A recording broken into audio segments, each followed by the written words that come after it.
Yo, stand up, we gon' make some moves tonight. Yeah, stand up, got something to prove tonight. So stand up, we ain't gonna plan tonight. We gonna take action on our dreams and fight, alright.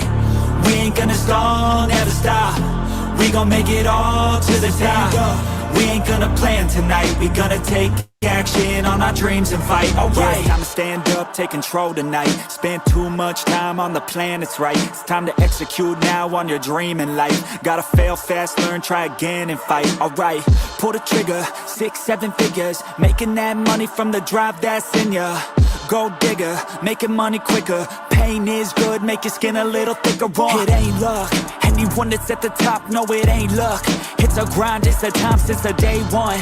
It's your mind deep inside, how you stay tough, how you get back up. You put the work in and it comes back. Multiply, stack, execute and you can take that. What you want bad, it's the truth, I'm the change that you can make fact. Yeah, I've done it, it ain't luck, I can teach you. Stand up, we gon' make some moves tonight. Yeah, stand up, got something to prove tonight. So stand up, we ain't gonna plan tonight. We gonna take action on our dreams and fight, alright. We ain't gonna stall, never stop. We gon' make it all to the top. We ain't gonna plan tonight. We gonna take action on our dreams and fight, alright.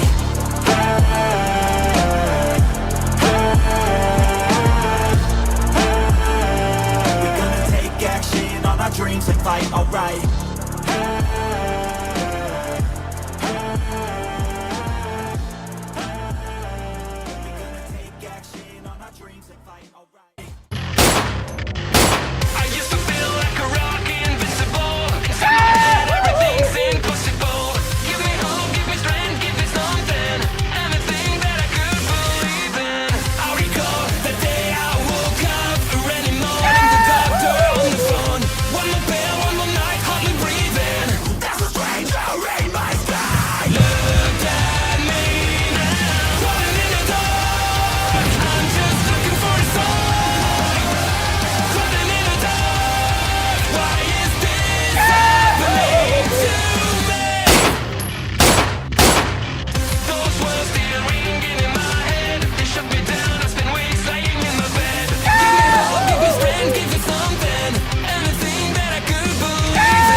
Hey, we are live.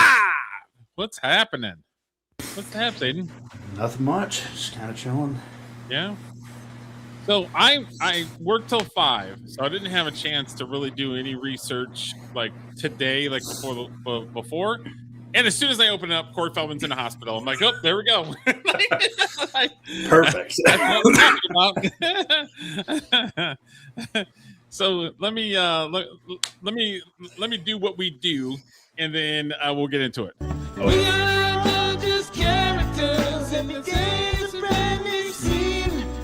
We do our best to sing the words and the stations in between.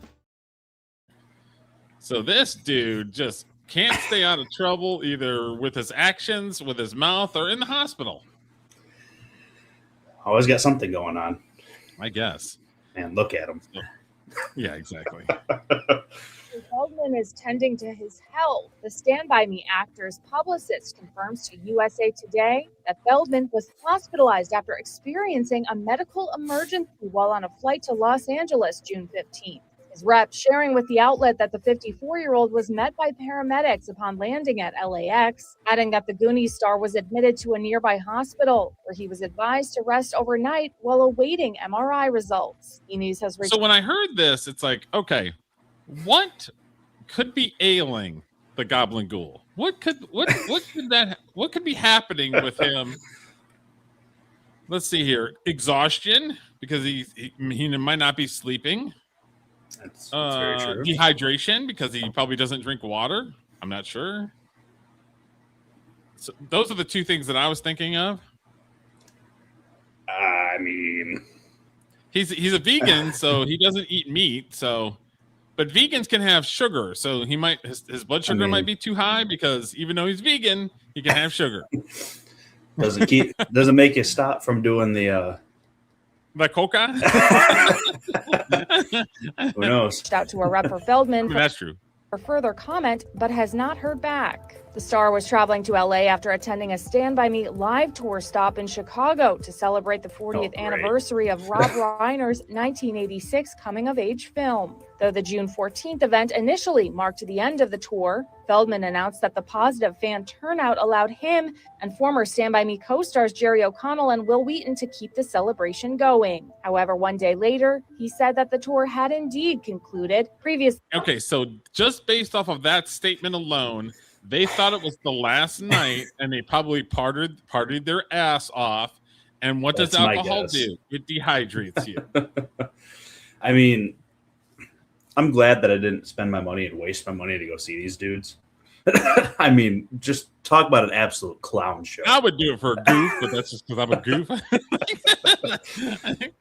Feldman opened up about being excluded from Reiner and wife Michelle Singer Reiner's 2026 Oscars tribute after the couple was murdered. Okay, so how is that part of the story of him being in the hospital? They immediately is like, well, he was butthurt that he wasn't part of the celebration of life, and it's like, what? Like, absolutely the nothing. Is him in the hospital not feeling good, right? His tummy hurts or something. I mean, yeah, that makes no sense at all. Yeah, why would they add that?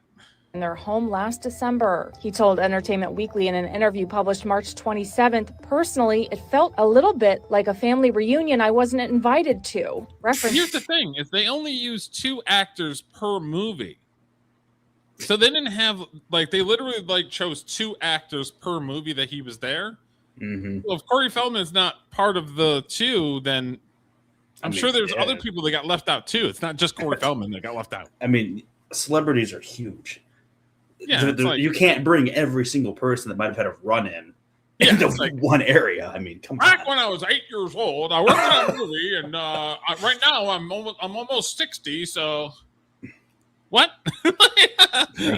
that makes no sense at all. Exactly. The loss of the Reiners, he said in part, we're all very destroyed that things went down the way they did, losing Rob when we all thought he'd be joining us at some point for this tour. But the tour of 3 things.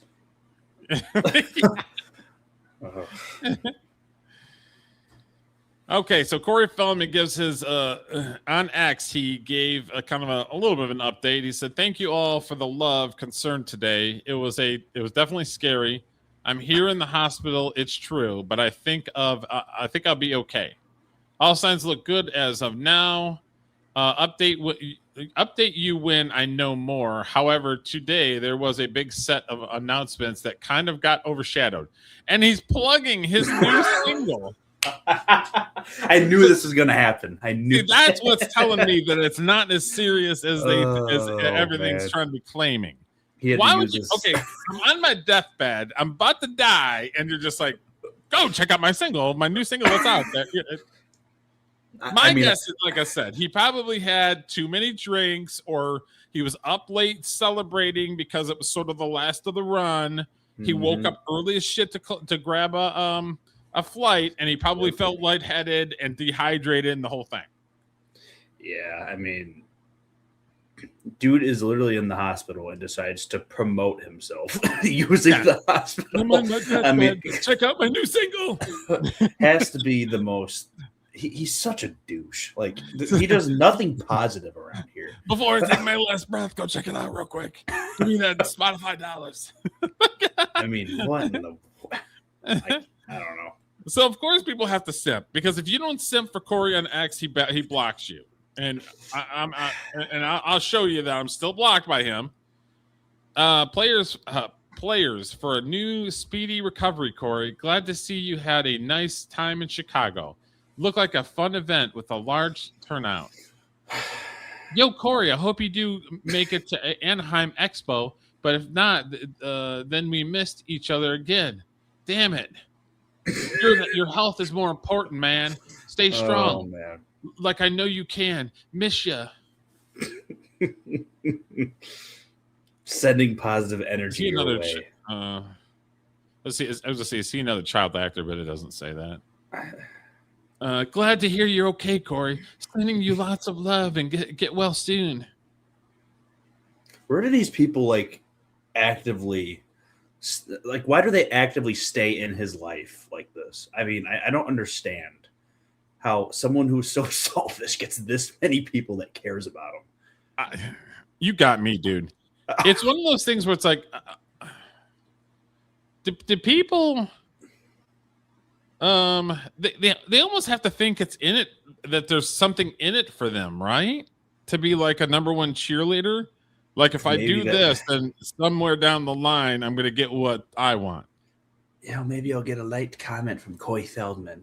You know what I mean? It's strange. And I guarantee you he doesn't even run half of his Twitter. I mean, there's no way. Oh yeah, he's got an evil bitch that runs some of his Facebook page that I made a full video about. You can check it in my Coreycast section. Dang, bro, what happened? Why am I just hearing this? I hope you're okay, man. Thoughts and prayers are for you, according to Billy. I'm so relieved to see your message. Sending lots of love and healing vibes. That you med soon and feel better. Can't wait for the new music. I mean, you can't be. I mean, you gotta be lying if you're that psyched for Corey Feldman music. It's the greatest thing ever. Corey Feldman music. I can't wait. I mean, I think we need to do a reacting video to it if it's that good. Oh yeah. Here's the thing.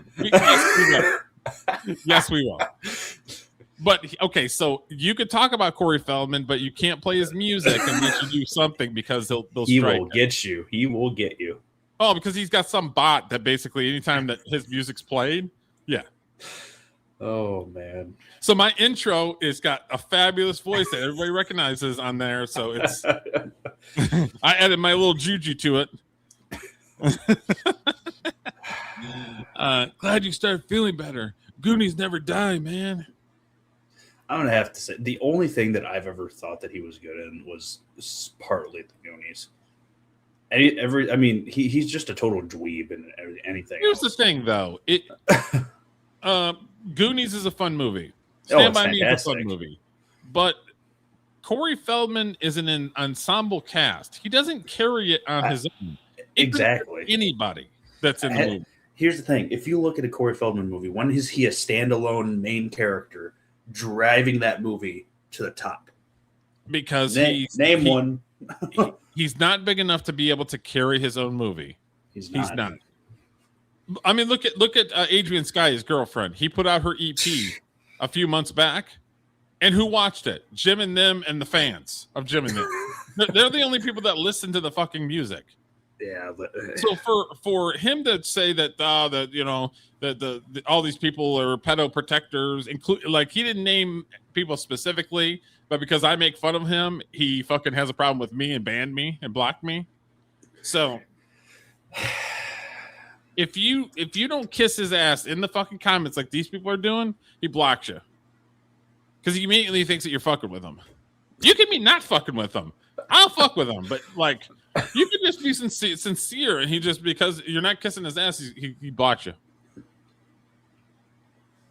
Glad you're okay, Corey. Can't wait to hear a new song.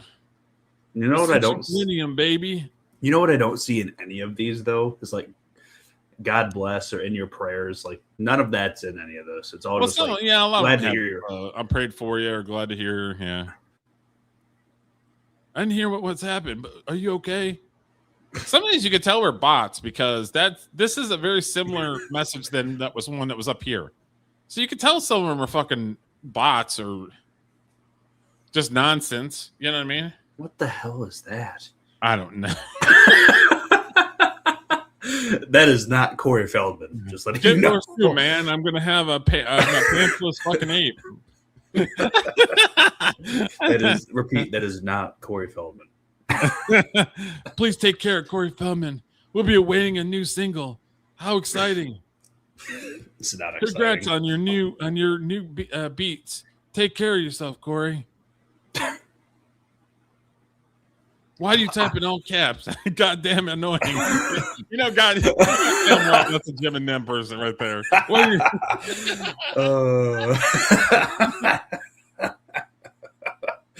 You, Corey, I'm so relieved. I think your all caps is broken. We need more of those people. Yeah. Drink enough water. I've got gallstones. Worse than labor pains, man. Then had to take it out. I wanted stones as a souvenir. Doc looked at me like I was had 3 heads. Drink that water, Corey. Flush it out. that lady's got some issues. She wants her own. That's just. Yeah. She wants a stool sample from Corey Feldman.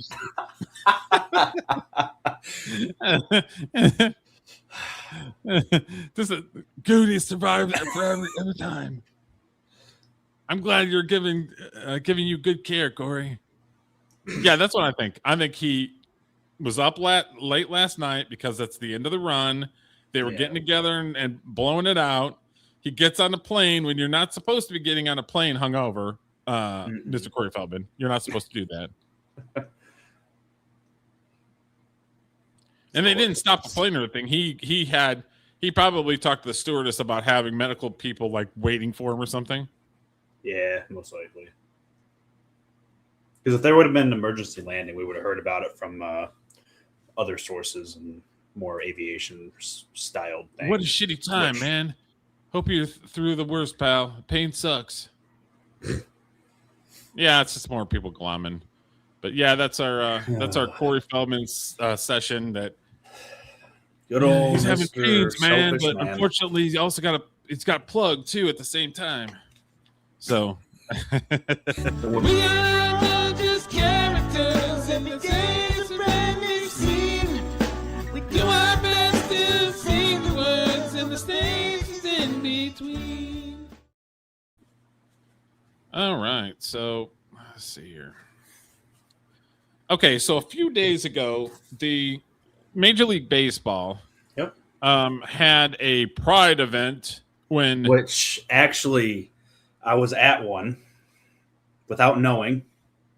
Oh, that how Friday, many people participated? Was it a big brouhaha? So, from what I noticed, is they had like the upper deck at like the top of the stadium. There was a bunch of vendors at the Brewers Stadium. The screens that they had the concessions on, you know how they have like the prices and stuff, had like rainbow accents through them. Okay. And the main video board had a Pride logo. That's it. That's literally it. So it's sanctioned by Major League Baseball. Major League Baseball makes these. Exactly. No one wants to do it. And I'm going to be honest with you. I only saw probably 25, 30 people that were actually like Pride celebrating. Which doesn't surprise me because realistically, there were 13,000 people at that game, and 20 to 30 of them were actually less than 0.5%, which is crazy. Exactly. All right, give me 1 second. If you want. Yeah, and I mean, just being at this game itself, you start to realize like, why are they doing all this Pride stuff when the main people don't support it? It makes just no sense at all to where they got these people out here like on this Giants night where you had people writing Bible verses and whatnot. So like they can't do their own thing. I mean, I don't know what's going on with that. I think that's pretty hypocritical, to be honest with you. But I mean, in all honesty, who knows with this Pride stuff, and they keep throwing it at us, and over the next couple of years, you might just have it keep going, and going. But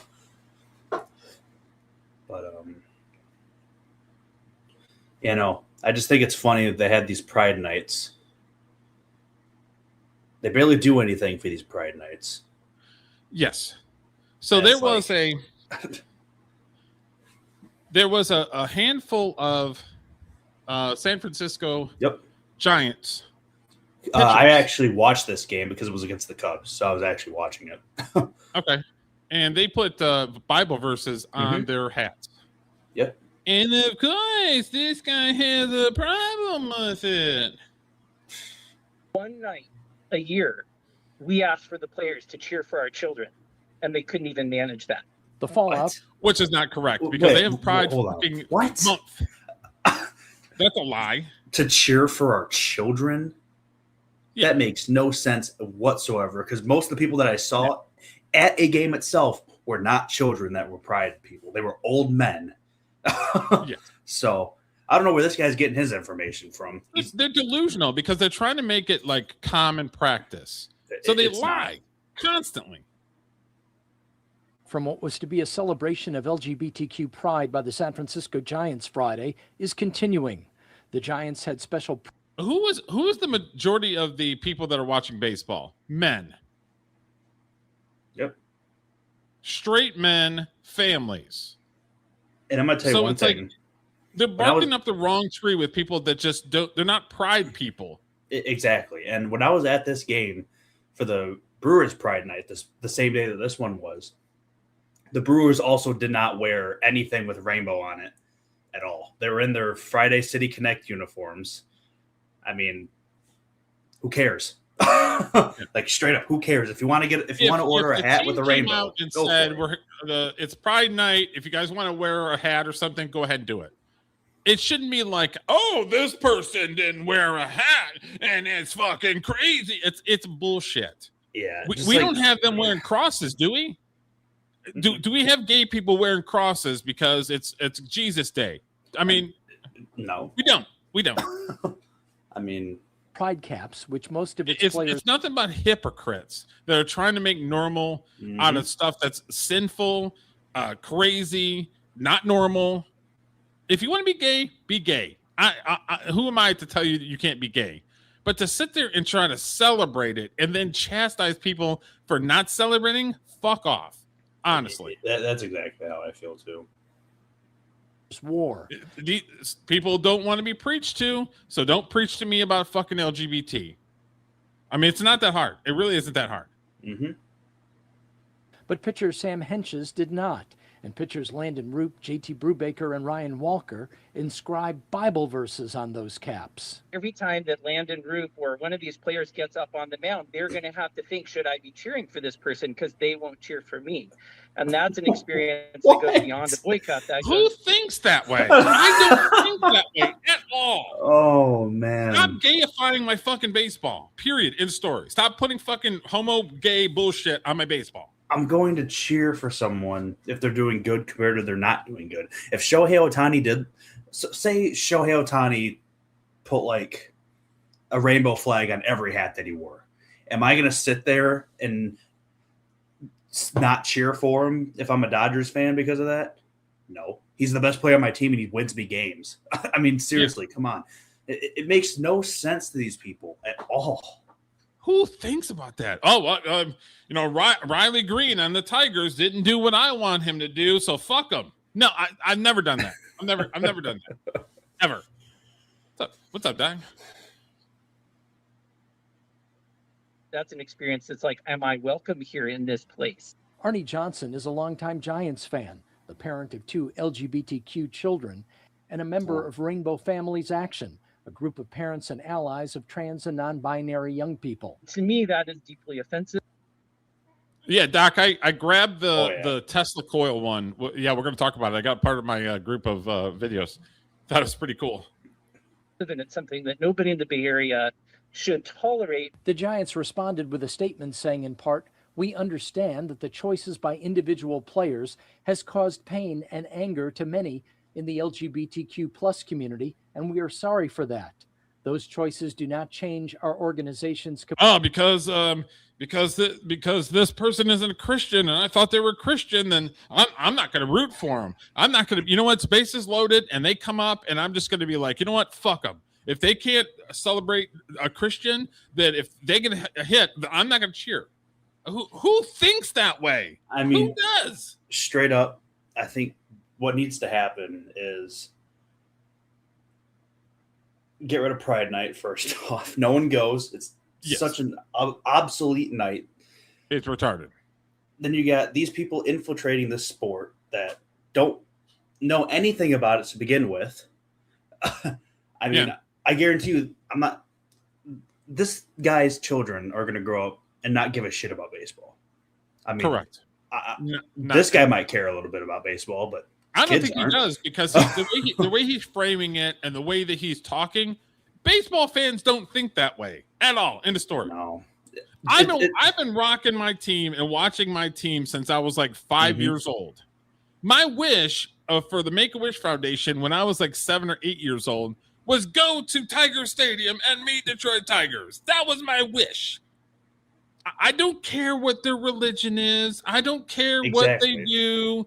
I want my team to fucking win. The way that this guy's talking, he's not a fan of the team. He don't give a fuck. Well, he's trying to be politically correct and the gays, and it's like, shut up.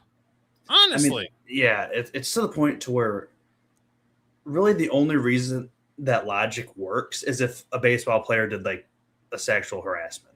That's like the only logic to where that works, because obviously you're not going to support him anymore. Yeah. I mean, obviously he did something bad. If you're a criminal and you murdered somebody, of course I'm not going to celebrate you as a player. I mean, exactly. But just because you exist on the team that I enjoy watching, but wait, don't worry. I'm cheering for them. If you're an NFL player that flees arrest and commits multiple crimes, they're still going to cheer for you and that you were a good person.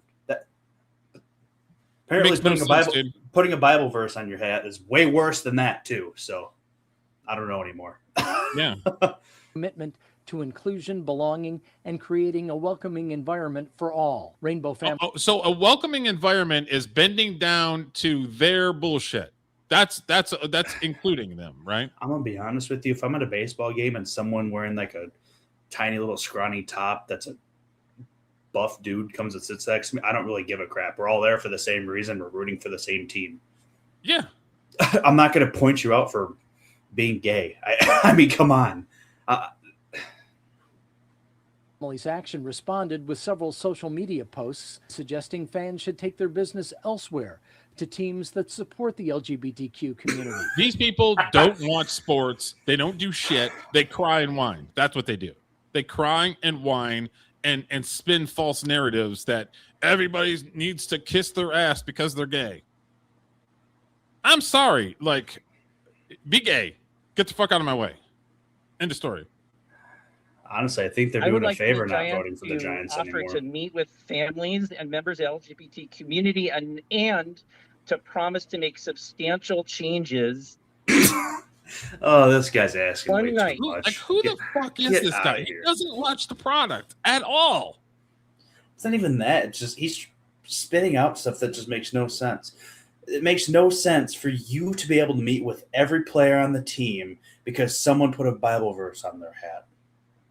That's what he's saying. He wants to have a meeting with the entire team to make sure that they're understanding what he wants them to understand. Yeah, I'd be like, let me grab my bag real quick. Oh, I got this in my bag.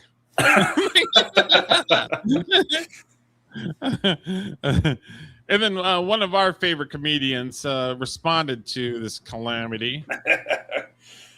Good old Rob Schneider. Good comedian, pretty funny dude. Been to some iconic movies. I will pay fines for any MLB Christian players who wear a Bible verse on their uniform. At Major League Baseball is anti-Christian. And I'm going to be honest with you. There are MLB players that have stuff on their hats year round. Yeah. I mean, what are you going to do to them that already have been doing it for this and how many baseball players have a cross on a chain around how many have a tattoo on one of their arms? I mean, what are you going to do for that? Oh yeah, I cover it up because of the queers. Oh no, We will do none of the sort. Oh yeah, what's that thing called? Freedom of speech that we allow everyone in this world to do? Exactly. And if I remember correctly, we had World War I and World War II, where Major League Baseball ceased to exist, and the men went and fought for the war. Yep. Are the LGBTs stopping what they're doing for anybody but themselves? No, they're not. Dude, if we went to, say there was another war that broke out, I don't think there'd be a single person of the LGBTQ community to actually go over there and be there for a substantial amount of time for what all these other people. I mean, it's hard to say because there might be some LGBTs that are still in service, and I'm not gonna if they're in service for their country, I'm never gonna disparage them. I'm disparaging the fact that we're supposed to bend down to the overlords. I don't bend down to anybody but Jesus Christ. That's the only person I bend down to. It's just like anyone who thinks like that guy in the video that we just watched.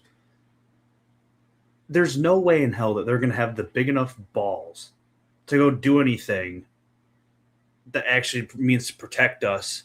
They just have to sit there, complain, and want other people to believe in what they believe in because it's wrong if you don't. Yeah. I mean, it's simple as that, and it's stupid. So stupid. It's retarded. And I'm getting sick and tired of these people crying and whining and want everybody to bow down to what they want. No, it don't work that way. Sorry. Yeah. Never going to happen. So, yeah, that one got me fired up. This is going to kind of get me fired up in a different way. And of course, it's my people. Of course it is.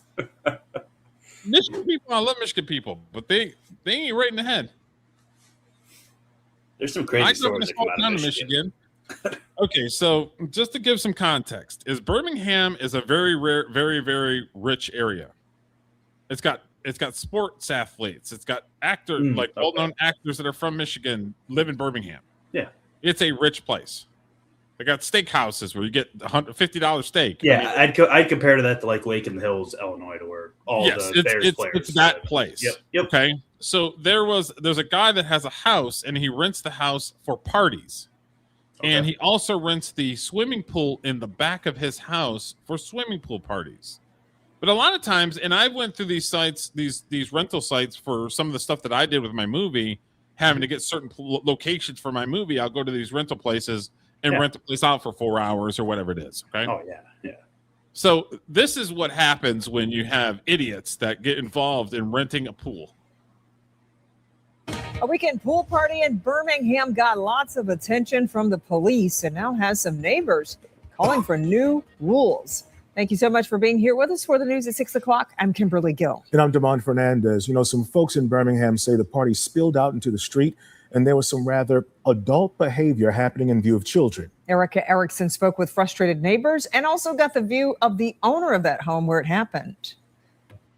Right now, it's quiet here on Westchester Way, but over the weekend, neighbors describe, quote, total chaos. We called the cops, so they're on their way. A wild scene at a pool party then in the streets of Birmingham over the weekend, and Local 4 speaking with nearly a dozen neighbors off camera who are beyond PO'd. I know. It's insane. Birmingham police say they were called to the home on Westchester Way, south of Maple, several times Saturday, starting around 4 p.m. Police tell Local 4 the party growing to more than 150 people. Neighbors say people began parking in their driveways, driving over their lawns. 40 guests and 150 people show up. I mean, first off, that house does not have enough room for 40 people. No. To park anywhere near. Couldn't get anywhere. Some upset with the response from police. One neighbor saying, quote, our entire neighborhood got taken over. And 99% of those people they don't live in Birmingham. They probably live in Pontiac or they live in some other freaking weirdo city. Guaranteed, because Pontiac's like 20 minutes away. They should be ashamed. Many neighbors tell Local 4 children were outside as they describe public intoxication. She's twerking on top of the car in front of kids with her butt crack hanging out. Women twerking on cars and partially exposing private areas. Two neighbors saying, quote, she kind of went to adjust herself, and that's an image you can't get out of your head. There's kids around here. Another couple says that's an image you can't get out of your head. Even witnessed two women engaging in a sexual act. How can I chip? How can I chip when there's two bikers having sex in the woods? By 8 o'clock. You've seen Happy Gilmore, right? How can I chip when there's two people having sex in the woods? Police tell Local 4 they shut the party down, handing out parking tickets, arresting one non-resident, and ticketing the host and the homeowner for noise violation. You guys got a porta potty. Okay, but hold on though. How are you going to do you can only ticket the homeowner if they knew this was going to happen. My guess they probably did. which could be the circumstance. But what if this person? If you're the homeowner and you saw it coming, wouldn't you shut it down? Especially when there's 150 people showing up. If they were only told 40 people were supposed to be there, and they live somewhere completely in a different spot, how are they going to know that they're going to end up bringing 100 more people? So part of me feels like they should at least go into that and see if they were aware of it, or if the homeowner was there, totally just give them a ticket. They should pay it for sure. And he's got an electric car station right here for stations. They also say a hit and run involving a parked car is under investigation. Police back hit out. and run out in front of the car when the girl's twerking on the top of a car showing her butt crack. To the home Monday, you can see this violation on the front door. Local 4 later speaking with the homeowner, who says while his neighbors may be annoyed with him, he's not aware of any illegal activity, adding in part, quote, I will address with... Is he honestly going to say if he knew there was illegal activity happening? Oh, Lord. Okay, number one, there was a lot of black folks. Black folks like to smoke their weed. They like the party. So you're going to sit there and tell me that there wasn't some weed, at least weed smoking happening. Come on, dude. Come on. My neighbors privately to ensure we are aligned on expectations for our community. Unfortunately, some of the responses I've received from neighbors have been condescending and with perceived racial undertones. This will not be bring in the tolerated. race card. Okay, so there's a party that's happening, and you're supposed to only have 40 people, and 150, mostly, not all, because I did see some white folks in there, mostly black people that don't live in the area show up. Would you be a little concerned? I mean, I would for sure. I would too. I'd call the police immediately. Because immediately there's people twerking. There's probably weed because I can probably smell it. There's probably drinking, sure. Maybe underage drinking. I don't know how old these people were, so maybe. So right there, when 150 people show up, it's obviously not big of enough house and backyard to cover 150 people. I mean, where are all these people parking? Also, I know it's legal in Illinois. Is it legal in Michigan for marijuana? Like parking on the street? No, marijuana. I think in public, unless I don't know. Yeah, I'm not sure because I know it's legal here now, which is dumb. But they have dispensaries, but I don't know if it's like you can smoke it at your house, but can you go over to Joe Schmo's house and just be doing bongs in the front yard? I don't know. Yeah, you know what I mean. Mm-hmm. And for them, it's legal so it's legal for recreational use. So that was not recreational use. I can tell you that. No, that was 150 black people with a little bit of white, little powdered sugar there showing up to a house. However, another neighbor says, quote, I have no opinion on short-term rentals, but to me, it was a safety issue. All right, back out here live. Now, there is a joint city commission meeting tonight at 7, and we're told that short-term rentals, well, that's already on the agenda tonight, and this incident is expected to be discussed there. Our Noelle Friel is headed there, and she'll have more on Local 4 News. Here's the thing, though. Reporting live. How can you ban short-term rentals? That you just can't do that. Like Airbnbs and stuff. I don't know how. Because that's how people make money. People go for a weekend. I mean, I don't know what they're there to talk about. I mean, maybe you have to add like a background check or something before you do it. But like, if they decide, I don't know how they can regulate that. But I don't know either. 150 people showing up, like I would be pissed off because immediately they're doing shit in front of kids. They're blocking my damn street. Chances are they're parking in front of my house, and I don't want them to be parking in front of my house. Well, and here's the thing, though. That shouldn't relegate everyone else's short-term rental.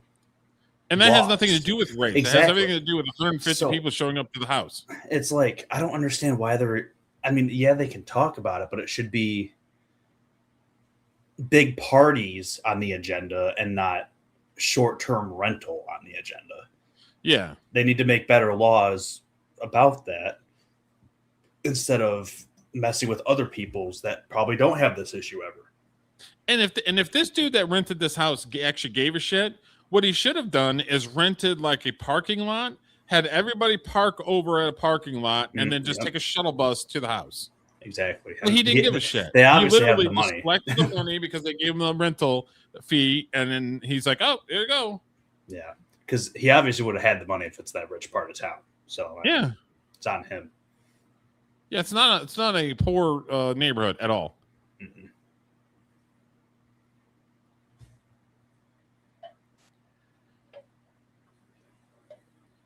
Okay, so my favorite baseball team goes up and down like a damn roller coaster. It drives me insane.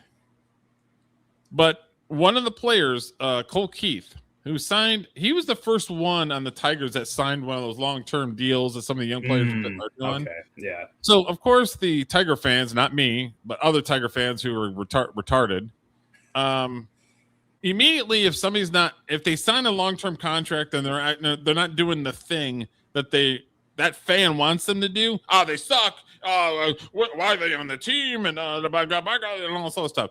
The dude hit 3 home runs in one game yesterday. Here's the thing with these short contracts.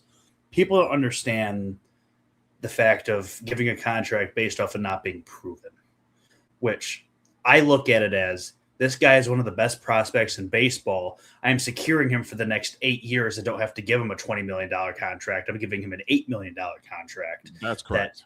They don't understand way easier to sign other players to win at that time. They're in their feelings about he's not producing and get rid of him. It's like they don't understand the business aspect of anything. I mean, it makes no sense. I mean, yes, if you sign this guy, say $8.5 million for 11 years, I think there's one that's like that. If he doesn't pay off, just get rid of him. That's $8.5 million compared to $25 million. His hitting this year has been kind of up and down, and he's exploded the last week. Okay, yeah. So he hadn't hit a home run all year, all season.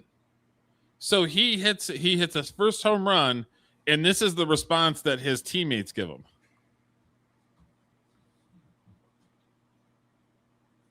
Oh yeah, the good old silent treatment. I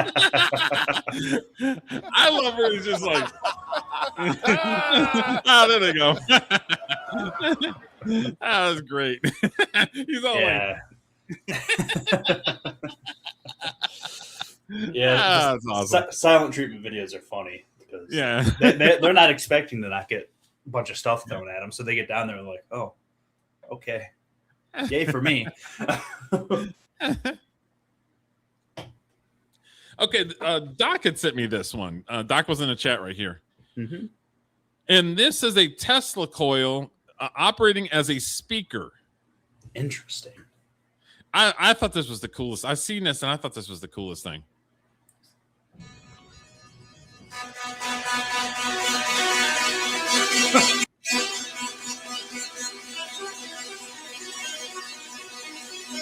Oh no! Oh no!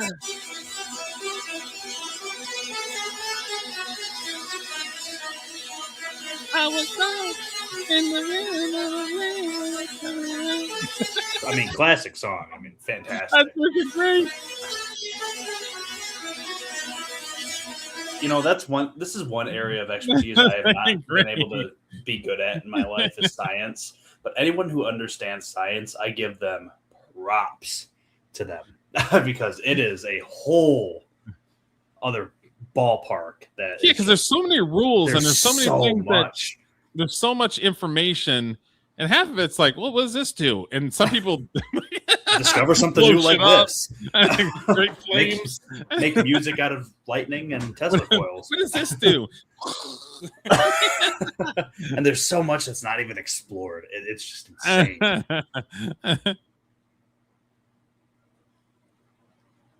That doesn't give you goosebumps. Exactly, Doc. I mean, that was pretty awesome. Yeah, for something like that was made so long ago to be brought up and do that now is cool. It'd be insane if you could multiply that and just the whole thing just get like running over your head. Great. Try to harness that energy, you know. Okay, so the New York Knicks had won the championship the other day, mm-hmm. and of course, outside is they're crying and whining and tearing up the city and burning buses. What's new Again, from New I've been a York Detroit City? Tigers fan and Detroit sports fan since I was a little kid. Have I once ever burned a bus? I have not. Not one time. I mean, for being in a 108-year drought as a Cubs fan, I never did anything. It is purely an excuse. Oh, a thing happened. Let's burn it down. I mean, that's all it is. It's an excuse. It's so dumb. It's so retarded. So Jerry Seinfeld was at the game, and he's coming out of the game, going to his car. And of course, people have to either mess with him or ask him dumb questions. And Jerry Seinfeld, 9 times out of 10, ain't having it. Oh, Jerry. What up, Seinfeld? What up? Can we get a free Palestine? Can we get a free Palestine? Come on, give us one free Palestine. It doesn't exist.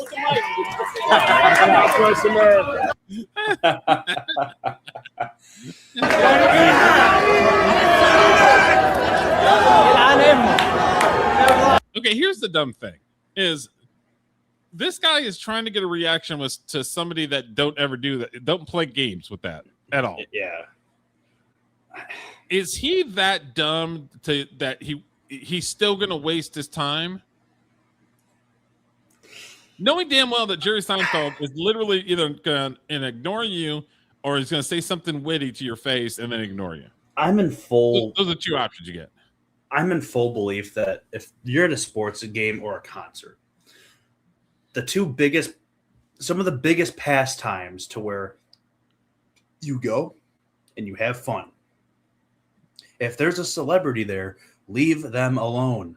I mean, they're obviously there to have a fun time, not be pestered like this.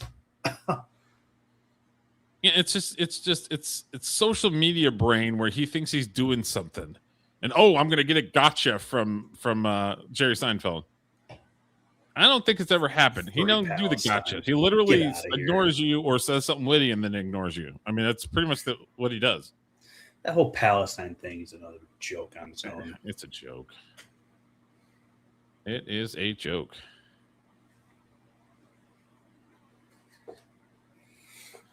Okay, so I've got a couple wrestling things that we're going to talk about real quick. Good old wrestling. Good old wrestling.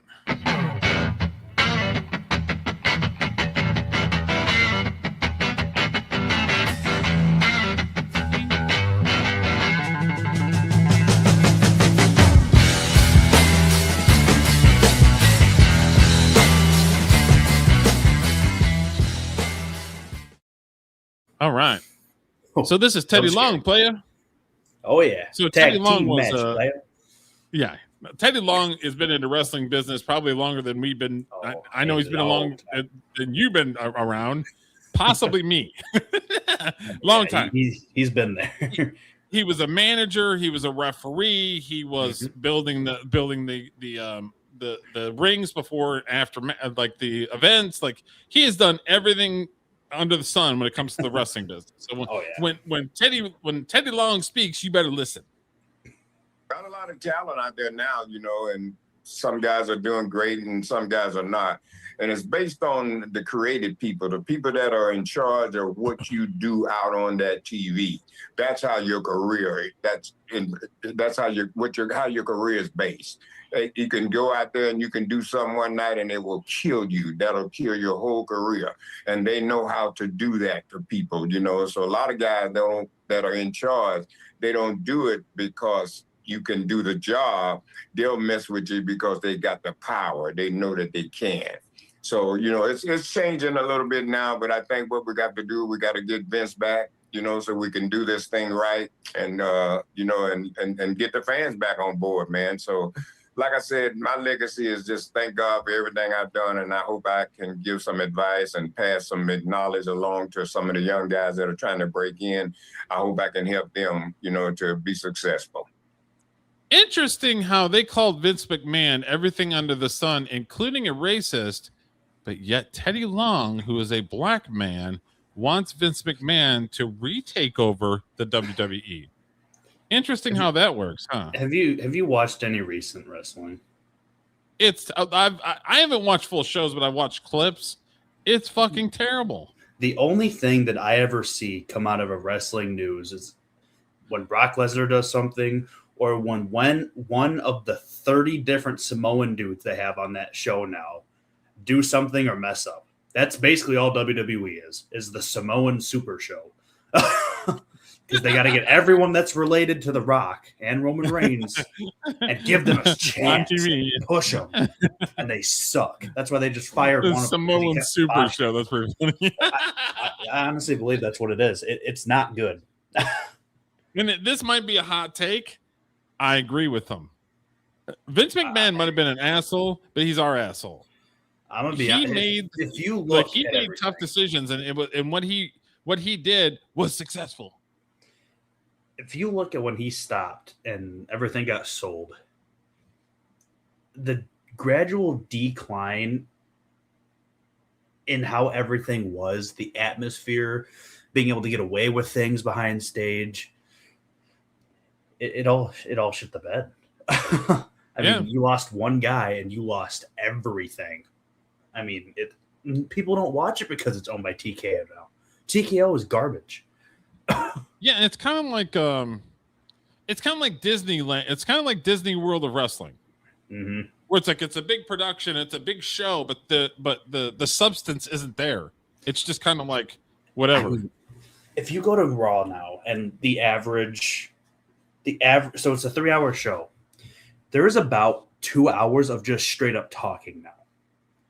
A 3-hour show, you got about an hour of probably 5 matches, and 2 hours of talking and backstage segments.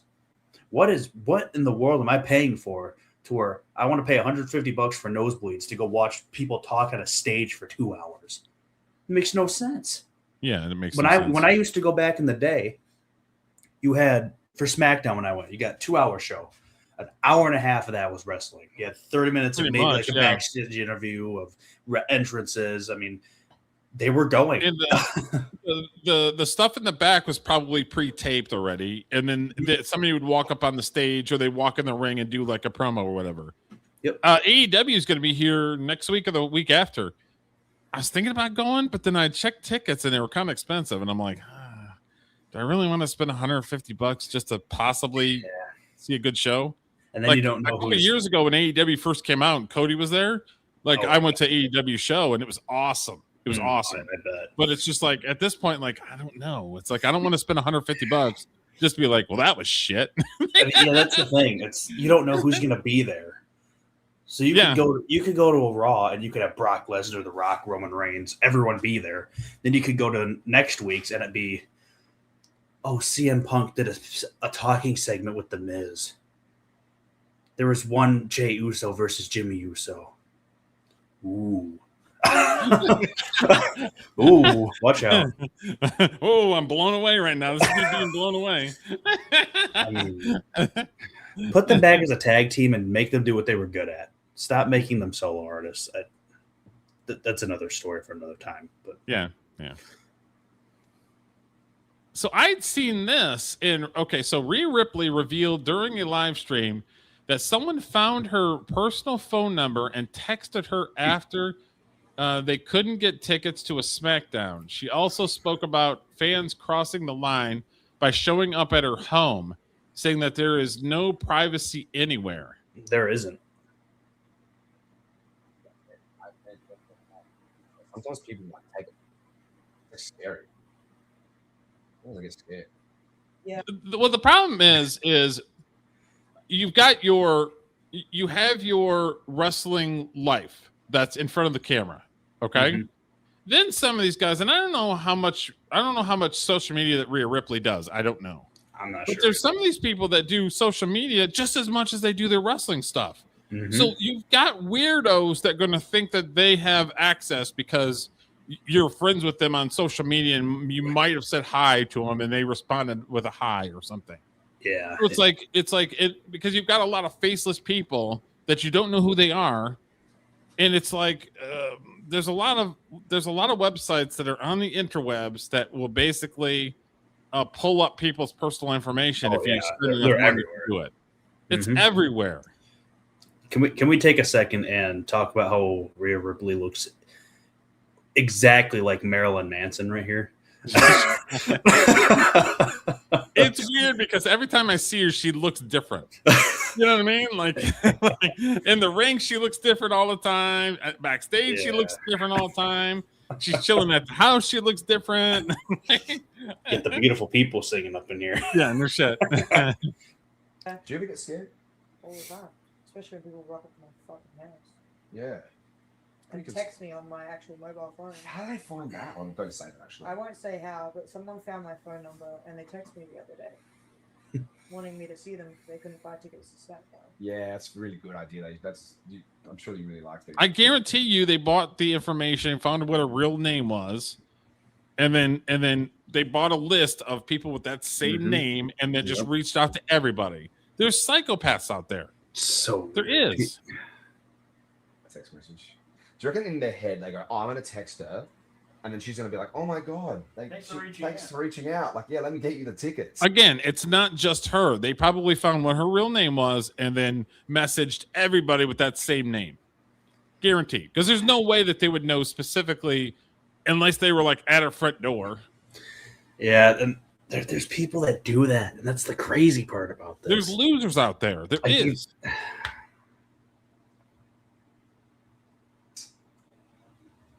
Yeah. It baffles me. It really does. It's pretty crazy. Like, there's no privacy anywhere. Yeah. We actually need to check yours to see if your stuff's Mine. able to. It is nice though. Like, obviously people have fans. Like, I have fans, you have fans, Matt have fans. It's just like sometimes people like take it. It's like scary. But yeah, that's pretty wild. Yeah, I will say one thing though. I could never, and I never in a million years would have thought Buddy Murphy would have got with Rhea Ripley. Yeah, it's kind of they've been together for a long time, but yeah, that's kind of an odd couple, I think. It's very, that dude is a short munchkin, if you've ever seen him. Oh yeah, he's jacked like a motherfucker though. Oh yeah, he is. Oh yeah, he's like a fire plug. But yeah, it's one of those things where it's like it's scary out there. There's like, I don't know. It's weird. People are weird. Very.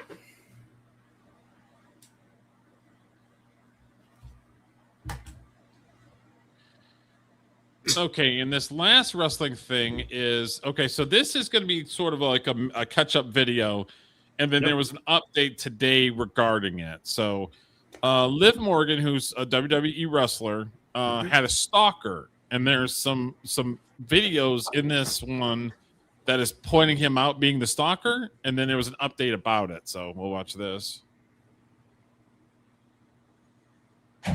All new at 10, scary images outside the home of professional wrestler Liv Morgan. A man with a rifle trying to get inside. This is just wild. Fortunately, she was not home at the time. Investigators say that rifle was actually an air gun. Sean Chan was arrested last night. Charged. So, I mean, we're not going to look at stereotypes, but what in the hell is that? Fucking loser. Dude's got so if he gets his way and Liv Morgan's like, honey, come this way, I love you, is she honestly going to be like looking at that thinking he's the greatest person ever? No.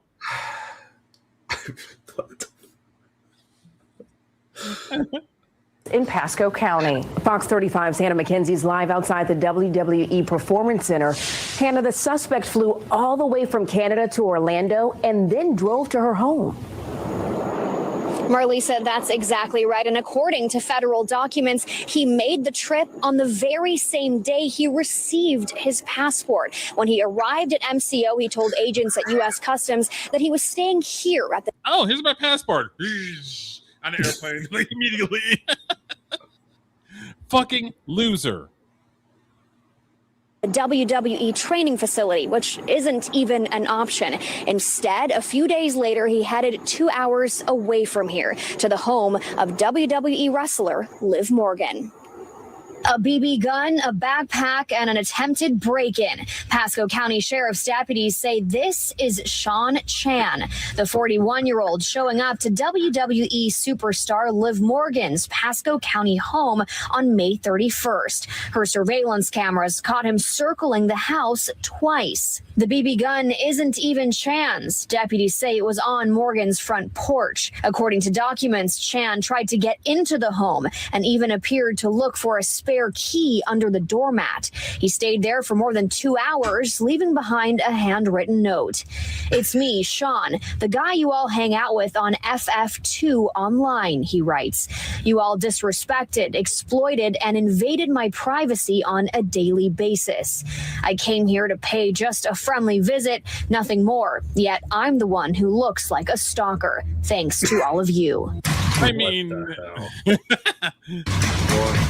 I caught him charged for having these guns. Back in 2015, this man, Armando Montalvo, was shot by a deputy outside the WWE Performance Center in Orlando. He was there armed with a knife trying to meet a female wrestler. He survived and WWE filed a restraining order. Free haircuts for the rest of my life. Incidents like these aren't unusual for those in the public eye, says Susan Constantine. The only upside, she says, there is a pattern to stalking behavior. He really was doing the Shawn Michaels, like right outside the Behavior, making a suspect's moves somewhat predictable. The first stage is fantasy, second stage is planning, third stage is the approach, and then the fourth one is fixation. And that's where it starts to escalate, and that's when a person can be in danger. Constantine adds it's fortunate Morgan wasn't home, as there's no telling what was inside that backpack. Boy, she really dodged a bullet. That was really quite scary. 3 days later, Chan was arrested on June 3rd here at the Performance Center by Orange County deputies. He'd shown up to an event and security recognized his face. Chan is now charged with burglary. A federal indictment involving the FBI shows he's also facing a charge for interstate stalking. When Chan was taken into custody, deputies also found 2 vials of liquid with Chinese writing on him. When asked what it was, he allegedly told deputies they were both medicine meant to treat injuries, one of which was supposed to stop bleeding. Live in Orange County, Hannah McKenzie, Fox 35 News. What? Well, is meth liquefied? I don't know if meth is liquefied. I have no words to say how crazy this is. Yeah. I mean, I think the only thing you need to see is the photo of that guy. Yeah, here's another photo of this guy. I mean, Liv, this guy right here is the one true love for Liv right there. Oh man, gives me hopes if that's true.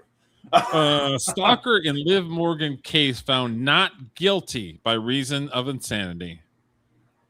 The case involving Sean Chan, who was accused of stalking Liv Morgan, has concluded with Chan being found not guilty. How are you not guilty when he has a ear gun, which you don't know that on the camera, and showing up to her house with his hand on the door trying to get in? How is that something that he's not going to be going to prison for? So if he's got insanity, that means he's probably going to be put somewhere. And it looks like he's being extradited back to Canada. It looks there. It looks through the normal ICE practices he'll go through. Says the So U.S. he'll District be Court of Middle District of Florida held its trial on Monday involving Chan. The court ruled the defendant was found not guilty for reason of insanity on a charge of interstate domestic violence, which carried a sentence up to 5 years in prison. Chan has now been detained for just over 1 year up to this point. The court session lasted just over 30 minutes. Chan waived his rights to a jury trial, allowed Judge Mary S. Scriven to decide the case. The judge determined that the U.S. Marshals Service would coordinate with ICE to release the defendant into custody. Chan is a Canadian resident. Doesn't even fucking live here. He's an illegal immigrant. I mean, court records do not detail what next for Chan through normal practices, suggested ICE. Guaranteed, because this guy's a psychopath, he's going to try to come back. Guaranteed. Traveled from Ontario to Florida on May 30th, 2025. He arrived at Morgan's residence. Footage detailed Chan's search with it for a key. Yeah, we just saw that. What a I can't get over this photo of this dude, man. He's got a 12 head that the whole world can see. I mean, he's got a 12 head.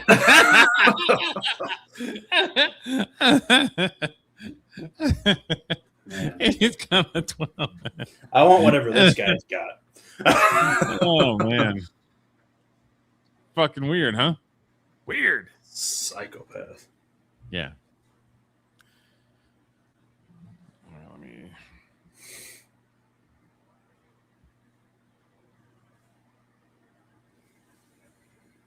Yeah, I mean, people are crazy. That guy is towards the top of that. Yeah. Looney Tune. Okay, so latest country music legend Billy Ray Cyrus. I would call him a legend. He had one fucking hit. Yeah. Make you break your heart. And then his daughter is whored around, but she, for some reason, people like Miley Cyrus, I don't know, revealed he almost lost his life to sepsis and has caused vocal paralysis in 2024. Cyrus believes his prayers with Tommy Jack led to a miracle that saved his life. He was prepared to pass away until he got an impossible update from the doctors. About him is when Achy Breaky Heart came out, it was massive. Like you could not go anywhere without hearing that damn song. Mm-hmm. And then he had a couple other songs that weren't as big, and then he just kind of fluttered away. And then all of a sudden, this whole thing with his daughter going on the Disney Channel and having a Disney Channel. Hannah Montana. So was it Hannah Montana? Yeah. And then he was in that, so he got the glom kind of off of his daughter's success. Yeah, and it brought him back up to the not superstar, but it put his name back into the press. You know what I mean? But you can tell, like he loves his alcohol. He loves his freaking prescription drugs or regular drugs or something. That this interview does not help him one bit with that. No. Jack could be sitting there with me going, he needs a miracle. And I've heard that he's a nice guy. I've heard he's super nice, but you could tell that he's got problems, and problems that he's never really addressed. You know what I mean? Did you, when Trump had that ceremony that he performed at, did you ever hear that? Oh no! Was it terrible? It had to be the worst performance I've ever seen. It was like out of tune. Like there was no tune. Dude, he was so hammered. He should have just stayed home. Like it was that bad. At this big ball, everyone like big military, like every big military general's there. And if he backed out, people would have not said anything. They just oh, he's sick or whatever. You know what I mean? But he was. So it didn't help him at all. He was absolutely torched. He was so bad. So yeah, good old achy leg is his next hit. He can't do anything, so he's got to rebrand the old classic. Achy leg. It might be time to hang the cleats up, bud. He should have been hanging the cleats up a long time ago, honestly. Yeah, good old Billy Ray Cyrus. I mean, good on him for beating whatever that was. I mean, good on them. I mean, if something like I have a lot of heart when it comes to people in situations where they didn't plan on being in. Yeah. You're stuck in some shit and you didn't ask for it. But it's obvious that he likes his substances. And in some ways, it's taken a toll on him. It has. So some of his decisions were not good, and it created the problems he's having now. Yeah. Everybody gets old, and everybody's got aches and pains. I'm not saying that. I'm just saying he made decisions that's put him in the shit right now.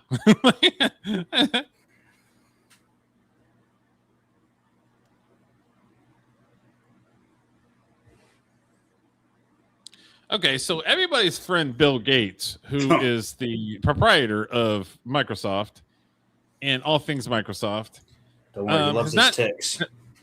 And he's also not made good decisions. And he's also on a certain list and is listed on there multiple times. Very true.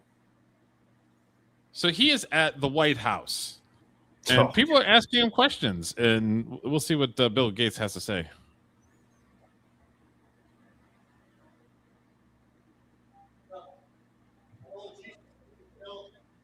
Not being a baby flesh eater. They told him to stop being a baby flesh eater. That had to impress, right? Not just anybody could walk into Congress and just be outside chilling. My guess it was someone on Fox News sorts. Stop being a baby flesh eater. Stop being a baby flesh eater.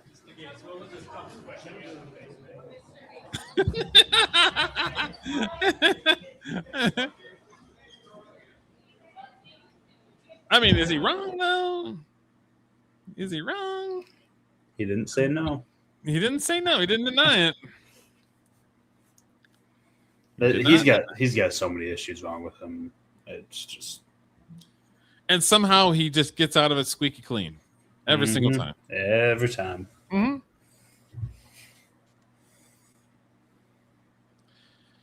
Okay, so I've got a clip here that is a baseball clip.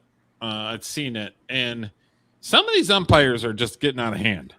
Like they have this new rule where you can challenge it. There are so many pitches that are way outside that they call strikes. Yeah, I've had beef with umpires for a while now. And a lot of it comes from strikes and balls, but other times from this incident and stuff like this where someone's just doing something that doesn't mean anything to them, and they take it as, ooh, you did something, get out of here. It's like, yeah, it's almost like they took it personal when it doesn't have anything to do with them. Exactly. So this guy's a pitcher, and he has a chain that broke, and he's standing on the mound, and all of a sudden it like ends up like in his hand, so he's kind of trying to like tuck it, and then we'll see what happens. Okay, so his chain, and he's like, okay, let me just grab this real quick and then put it in my pocket, okay? He throws the ball right down the center of the plate and ejected immediately.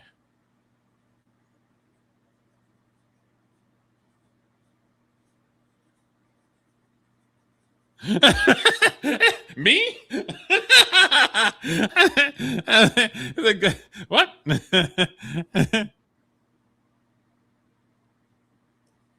So basically, what the thing is because he was taking care of his chain, he was still on the mound, and then he threw the ball. They're trying to say that the batter wasn't ready, and that the proper steps weren't taken for him to be ready. And then somebody in the dugout had made some sort of comment. He immediately just fucking ejected him. Yeah, I think the coach is trying to say something along the lines of, why aren't you gonna do something about this guy messing with his hands and then immediately going in the pitch? There should be because he didn't step off the mound. That's the problem. Yeah, he just literally just took off the chain, and he's still on the pitcher's mound. Yeah, because I guess it would have been a balk at that point, but yeah. But I thought it was funny where the coaches are like, me? What did I do? These umpires and their ejections are just getting out of hand. It makes no sense sometimes. It's one of those things that my mama would do where it's like somebody gets a smack and then you get a smack. It's like, I didn't do anything because you were with them and you encouraged them. So you got a smack. Kind of the same thing where it's like, I didn't do anything. I got ejected. I thought it was funny, and I'm just like, oh, okay, it's a minute video. And I thought it was funny the look that you give, like, me? Like, who is this? Me?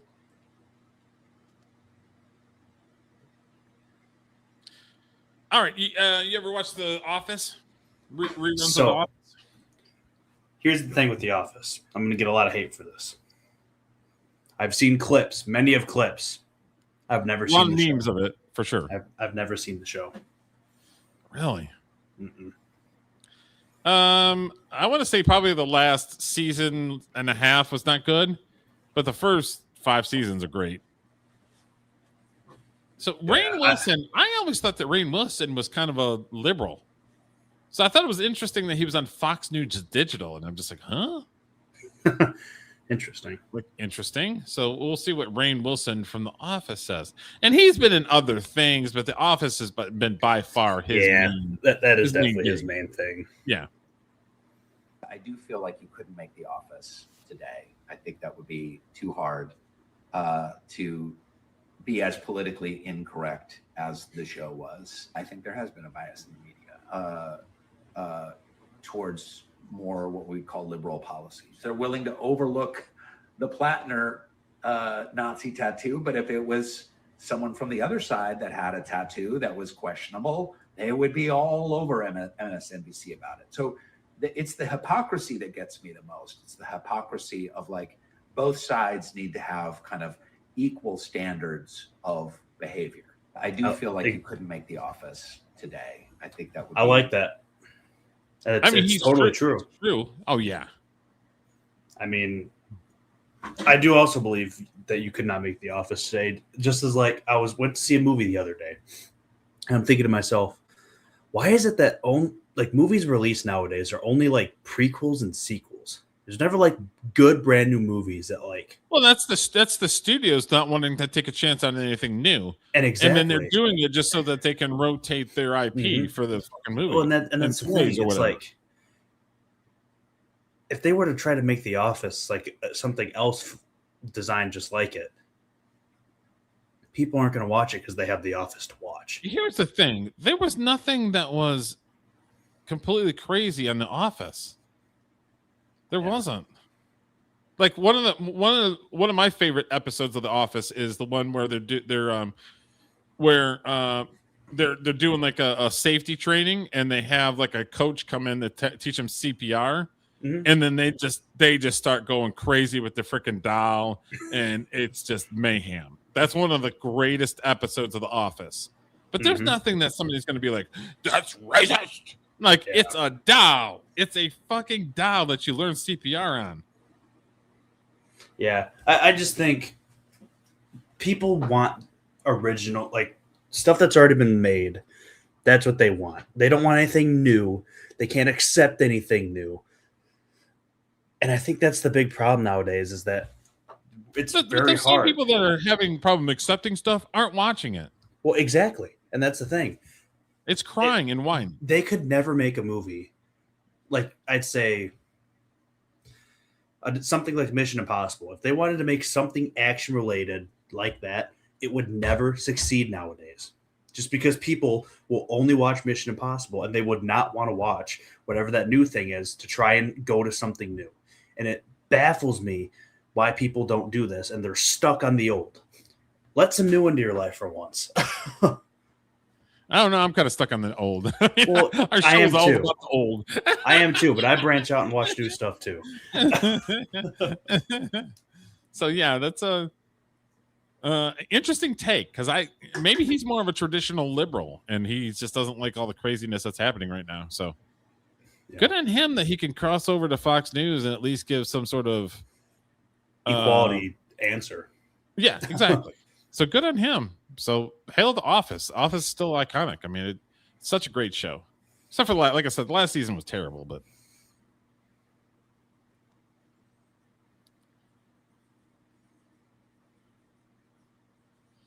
okay. I can't see nothing. Okay. Okay, so this gentleman right here was on the Today Show, and he I think he was started as a regular reporter, but then he switched over to doing the movie reviews and the Hollywood Minute type stuff. Yep. And he died at 100 years old. But he was up there, and he had some age under him. Yeah. Damn. You know what you're looking at now, folks, is a moving picture. With his trademark mustache. What a stash. Famous Yeah. turns of phrase. Don't forego, Fargo. The spastic, elastic, iconoclastic, Gene Shalit was as iconic as the stars he interviewed. This is NBC, the best. Gene Shalit. For 4 decades, he was an integral part of the Today Show team, starting as a contributor in 1970. I'm Barbara Walters here at the NBC News Center in New Barbara York with Gene Walters. Shalit. Going on to become today's Barbara entertainment Walters. correspondent and movie critic. Good morning and welcome to the Critics Corner. His reviews never mincing words. 2 words, Ishtar is terrible. Born in 1926, Gene grew up in Morristown, New Jersey, where his parents, immigrants from Latvia, owned a drugstore. He started his career as a journalist early, writing a humor column for his high school paper. He was a master at interviews, sitting down with some of Hollywood's greatest stars, the big, bright, and even green. Do you think you might ever marry Miss Piggy? From the philosophical Is that nice to be named after 2 presidents? It's never come up before. to the playful. God bless you. What's your favorite food, Mel? Ketchup. His laughter was loud and contagious. Daddy's biggest golf ball. Gene married his wife Nancy in 1950, and they had 6 children together. She passed away from cervical cancer in 1978. He lost his daughter Emily to ovarian cancer in 2012. Jeez. In 2010, No Shalit good. retired from Today, like any good movie, knowing Oh, when look to at wrap that. it up. Holy His friendships, smokes. laughter, He just let it go because obviously he was painting his hair, but he let it go. He looked good with the poofy ball gray hair. talent we will forever treasure. We thank you for watching and Yeah, say a legend. I mean, you got to pay respects to the Oh, legends. 100%. I mean, even to make it to 100 years old, you should be honored. I mean, that Yeah. is it's insane.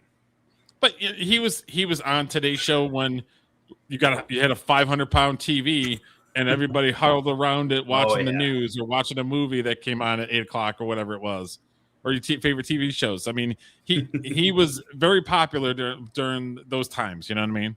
It's like a bygone era. Definitely, for sure. Okay, so I thought this was a pretty interesting because this gentleman right here was a producers on the show Pawn Stars. I Great looked show. up to see if I had worked with him on some sort of show, but he pretty much did Pawn Stars. He bounced around, and then he was doing the Love Island stuff, and he was a producer. He died on set. I'm like, whoa, okay, we're going to watch this. A Love Island USA executive producer has died while filming the hit show in Fiji. James Barker died last week at the age of 40 after suffering an unexpected medical emergency. 40 years old. That's almost like brings the whole Kyle Busch thing back. Like 40 years old. I mean, damn, that's so young. Yeah. While the show was filming in Fiji, according to a statement by ITV America and Peacock given to E! News. The statement says James started working on Love Island USA in 2020, beginning as a story producer and working his way up to executive producer, a position he held for the past 3 seasons. He has been working on the current season of the Peacock dating show in production, post-production, and overseeing the show's soundtrack. In a joint Gotta statement, say, ITV America and Peacock tell E! News. In this James's day and age, unimaginable love when you look at TV shows, I'd say back in the early 2020s or late 2010s, you had The Bachelor and Bachelorette. People watch that. Oh, yeah. This kind of took it over, and it's bringing a lot of younger generation to TV and watching these type of game showed quotes, big quotations, but a lot of people. Yeah, because it's going on streaming services now. Oh 'cause it was all the rage when I moved to LA in 2008 because you didn't have to pay for writers. Because when I went to LA, the writer's strike was happening. The first one. So I worked for Lowe's Home Improvement for like the first 4 months I was in LA. Got that first call from a friend from Michigan. It's like, I got a show. You wanted to work on it? Yes, I do. And then kind of off I went. You know what I mean? And there was ups and downs and peaks and valleys and everything else, but don't regret it one bit. But 40 years old, and he's a story producer and a producer, so he's not doing. It's not like he's like loading the truck. Yeah, and I mean, he's not doing any of that stuff. To draw in this day and age is brain. To watch TV about a show of love, I give the guy credit because a lot of people are glued to their phones on TikTok or Instagram, just scrolling around. This guy got people to watch a TV show. It's pretty popular too. Everybody loves that, especially the girls like Love Island. You know? Of course. But I thought it was crazy. 40 years old. Loss has been deeply felt across not just the entire Love Island. But we don't know. I mean, it might say, but we don't know if he was a boozer or, you know what I mean. 40 years old's really young. It'd be interesting for the he could have autopsy. He could have went to Hawaii and started doing a show, and then got bit by a spider or something, and all of a sudden you're done. You know what I mean? We don't know that, you know.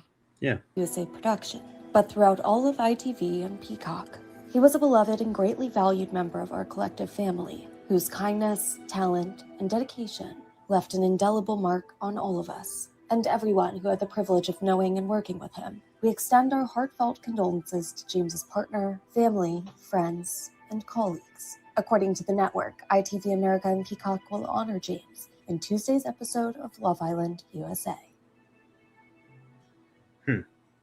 Pretty wild. 40 years old. That's way too young. Yeah, R.I.P. to this guy. But yeah, that's insane.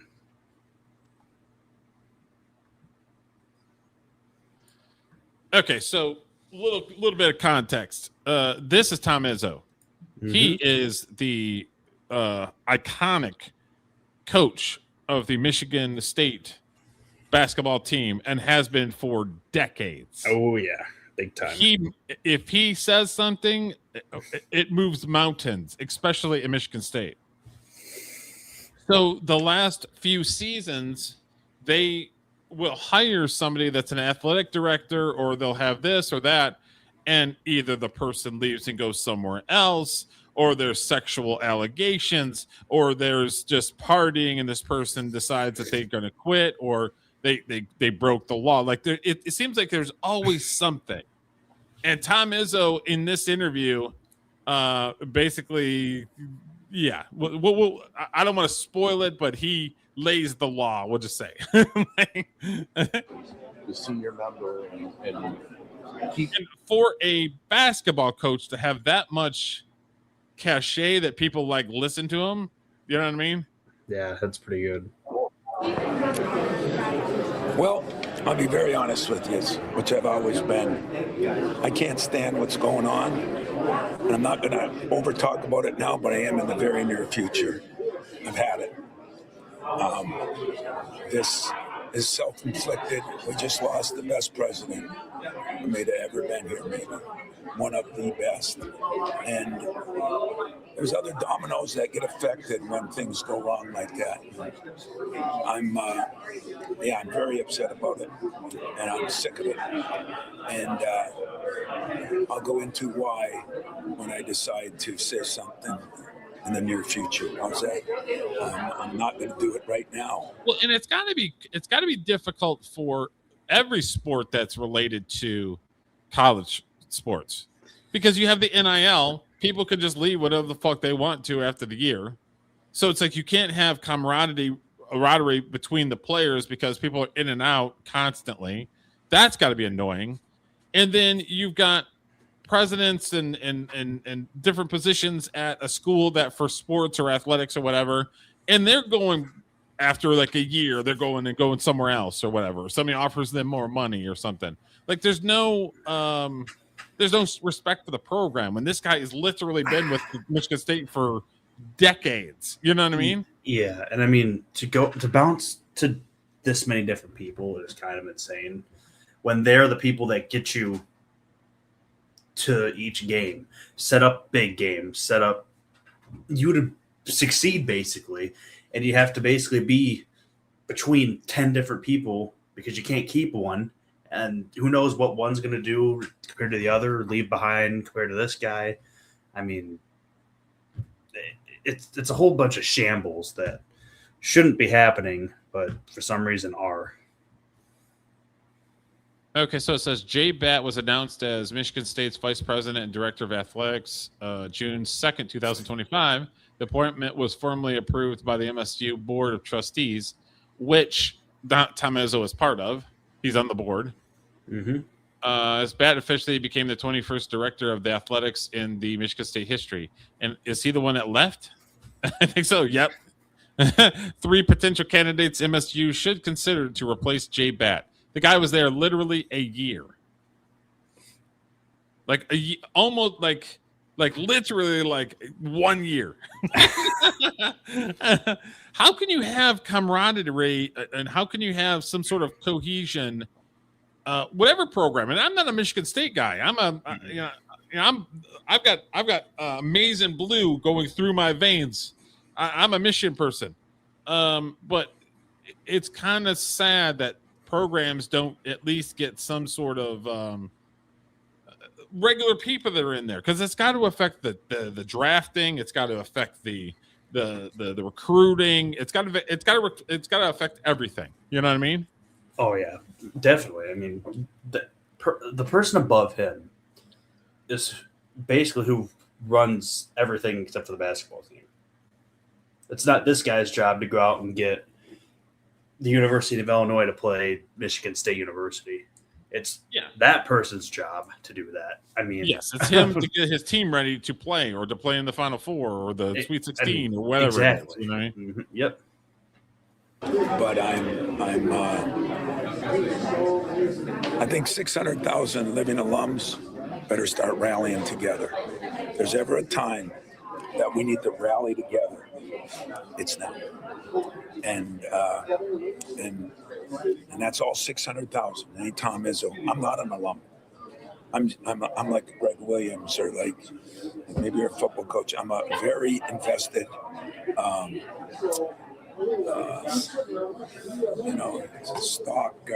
stakeholder. I'm a very invested stakeholder. But the alums better stand up.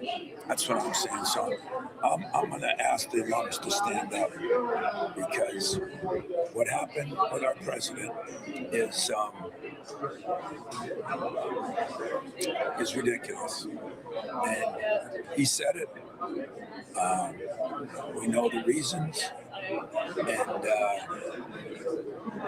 I'm ashamed, I'm disgusted, hurt, but see what the Spartan Nation feels. Spartan Nation better stand up. All 600,000. Your question has been asked. Okay, so it says MSU President Kevin, PhD, issued a following statement.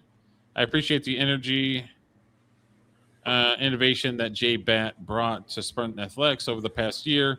He was set our athletic department on a positive path. One of our outstanding and dedicated team to continue driving forward. Did he make some sort of comments? Is that what he's saying? That I have no idea. I'm not a big Michigan State guy either. Athletics department leadership over the continued days to name an interim online search process to move forward. Let me see if there's anything. This is kind of just a statement of thank you, but bye-bye.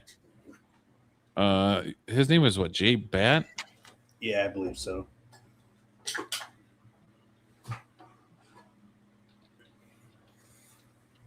But I don't know. It just makes no sense on how you go through that many different people. And then you have this guy who's also on the board who's coming out saying, I'd start uprising. I mean, is there a reason why? You're going to tell us why we should? I think more needs to be explained, to be honest with you. I don't think we're getting the full story here. Our family is to be joining the Big Blue Nation.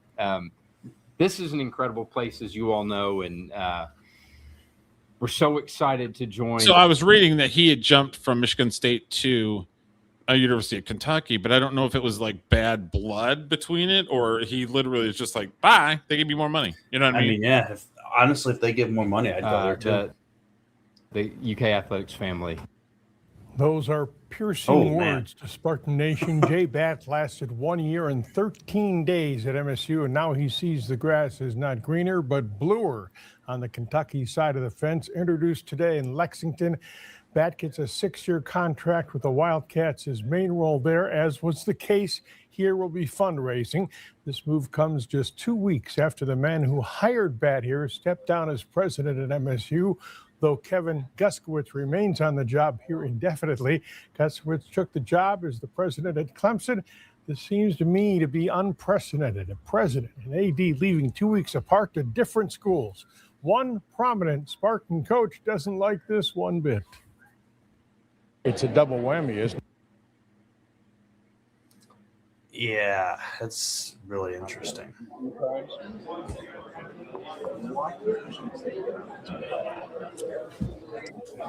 And that's before you. It has to be. It has to be that. Maybe they told him that that they only have a certain amount of recruits that they can get, or there has to be a reason why you just say, okay, I'm going to get rid of this contract, then it goes sign 6 years at another place. I mean, money has a lot to do with it, but if you don't think that the program or programs are going anywhere, you know what I mean? It looks like the guy that hired that president also stepped down and went to a different school. So yeah, like 2 weeks before. So yeah. It could have been a realization of, man, that guy was actually a good guy to work with. Whoever they have here, I don't want to take his job. I'm getting offered this job at a place that's solidified.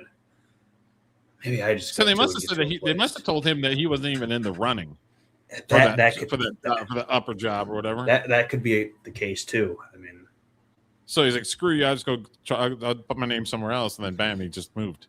Yeah, interesting. But I mean, because of course they're not loose-lipped. They'll keep everything that they can underneath their, you know what I mean? Because they don't want to disrespect the school or their job or whatever, you know. Mm-hmm.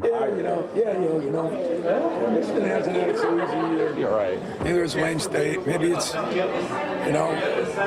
think Michigan State. Yeah, we know Michigan because their coach decided he wanted to go flirt with women and not coach a football team. So yeah. People have to. Yes, we've covered that multiple times. And then what happened? Got off scot-free.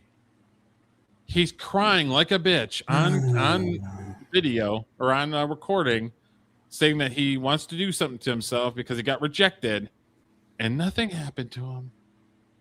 The clouds came down and gave him cupcakes and just kind of floated him away. He is a cupcake. How about that? How and me and Julio talk about this all the time, Aiden, is how do you start life on third base and then you fuck it up? Like, how is that even possible? Money is the best thing and the worst thing that can ever happen to someone. I mean, at some point, do you really need millions and billions and billions of dollars at some point? I don't know. Because you see half the people that get them end up in a scandal, on a list of some sort. And I thought about this for 30 years, where it's like, okay, all these rich people, doesn't matter what political party that you are, everybody that's making good money, who has legitimately got their money? And every week I get my answer where there's people that are scamming, they're scamming the system, they're lying, they're taking positions just so that they can leverage a different position. So it's like, that's how people are doing it, is they're not doing it legitimately. Take ownership of their university. We have as many living alums as any university in the country, probably. But we got to speak up. We got to speak up. We got to band together. I think it's really important that in times of need that you band together. And we got to make sure our people, that's why I've always been. There's, to a certain extent, you can do this.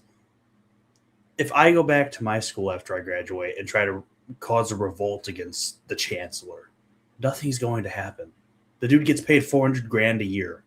Nothing's going to happen to this dude. It's the people that come back that are alums. Chancellor, is that like the president or something? That's like the top guy, yeah. Okay. But if I had millions and millions and millions of dollars and I went back and said, "Ooh, let's build a building because I've got too much money and I want to do something for this school," fuck yeah, they're going to take that and do it because they just did it with someone. Literally, they just built a brand new building because someone gave. So he's not talking about schlebs that came to the college. He's talking about people that have everyone. money that have influence should be saying something. Well, he's saying that everyone that has ever gone here do something. Some schleb ain't It's got not going to work. a pull. like, exactly. Some random guy in the street that went to MSU is not going to be able to do anything. Yeah. Now, a guy that has like some moolah with him, he'll be able to do something. Yeah. It's just that statement. Just I don't know. I don't like it. Such a proponent of either having our people or getting our kind of people. Same thing we do in recruiting. To me, our president was the perfect fit for here. It doesn't mean he would have been perfect fit somewhere else. That doesn't mean somebody else. I think he was a perfect fit. Were you wearing your recruiting hat to try to keep the president the last few weeks? I'm guessing. May I ask? Yes, and I might do that for 10 more years. I just think he's the right guy for this job. And which is interesting to see as what if the next person that gets the job sees this video and is like, well, this guy doesn't want me here. Why should I be here then? Yeah, and if you so it's like I don't know if he should be saying and you this. know people have got a fucking ego. They're gonna be like, what is this basketball coach telling me how to run my department? You see what I'm saying? Which yes, he's been there for so long, but still that doesn't he's got championships, he's got world champion. I mean, he's done it all. Yeah, but that doesn't mean he knows how to just like he doesn't do the background of everything. And if he walks up to the president of the university, is the president of the university going to listen to him? Probably not. So, but we won't stay it any longer. But I thought it was interesting where he's basically trying to rally the troops up. You know what I mean? Yeah, interesting point with being someone that has gone to college. He had an interesting take for sure. Okay, so I was going to show this Nina video, but her channel just got struck literally as I was had it open. The channel is currently unavailable due to violations of Twitch community. She was on top of a bus or she was on top of like a vehicle, like causing trouble, and she jumped down and the fucking cops grabbed her and tackled her in jail. I wanted to show it, but her account literally got yonked today. Jeez. The old yonk. Don't do drugs, kids.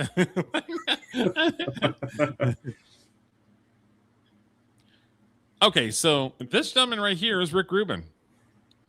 Been around for a while. Me and Julio literally did Licensed to Ill by the Beastie Boys last week as our album of the week, produced by this guy right here. And then he also produced Johnny Cash's last album. He also produced many, many, many other hip-hop albums. Oh, yeah.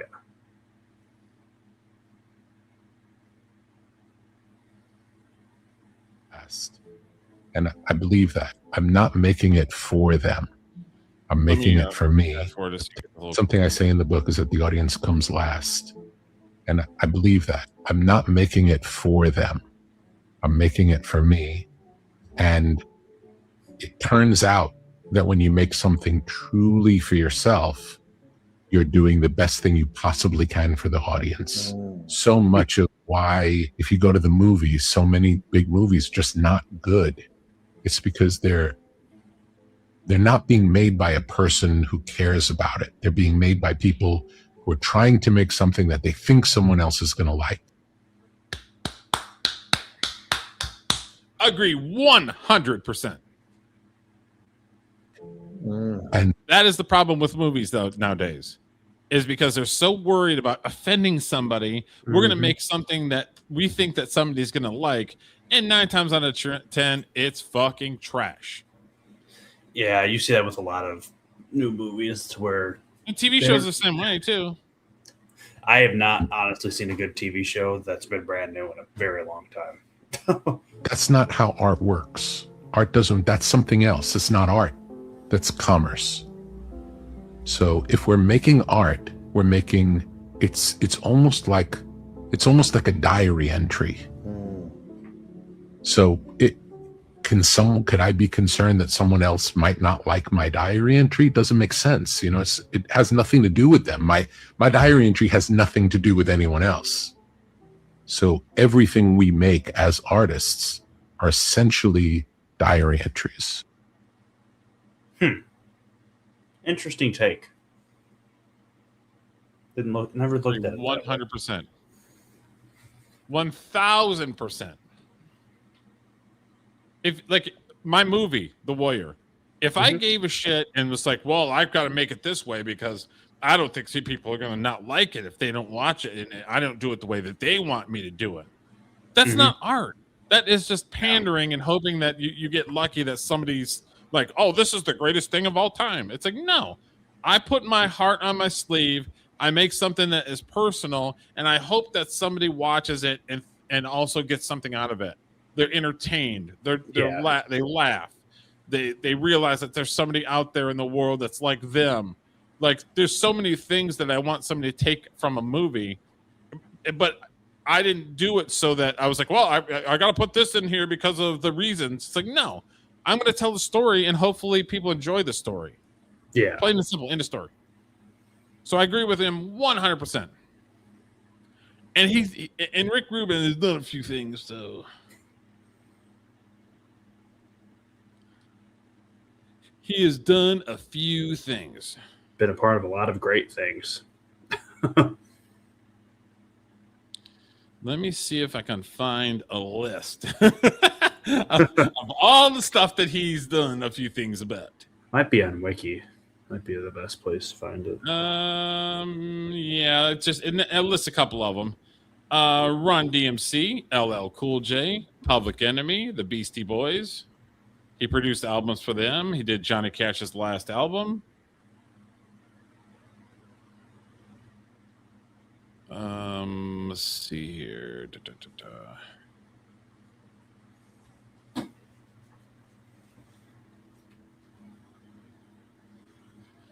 Run DMC with Aerosmith, The Walk This Way, System of the Down, Chop Suey, Johnny Cash's Hurt.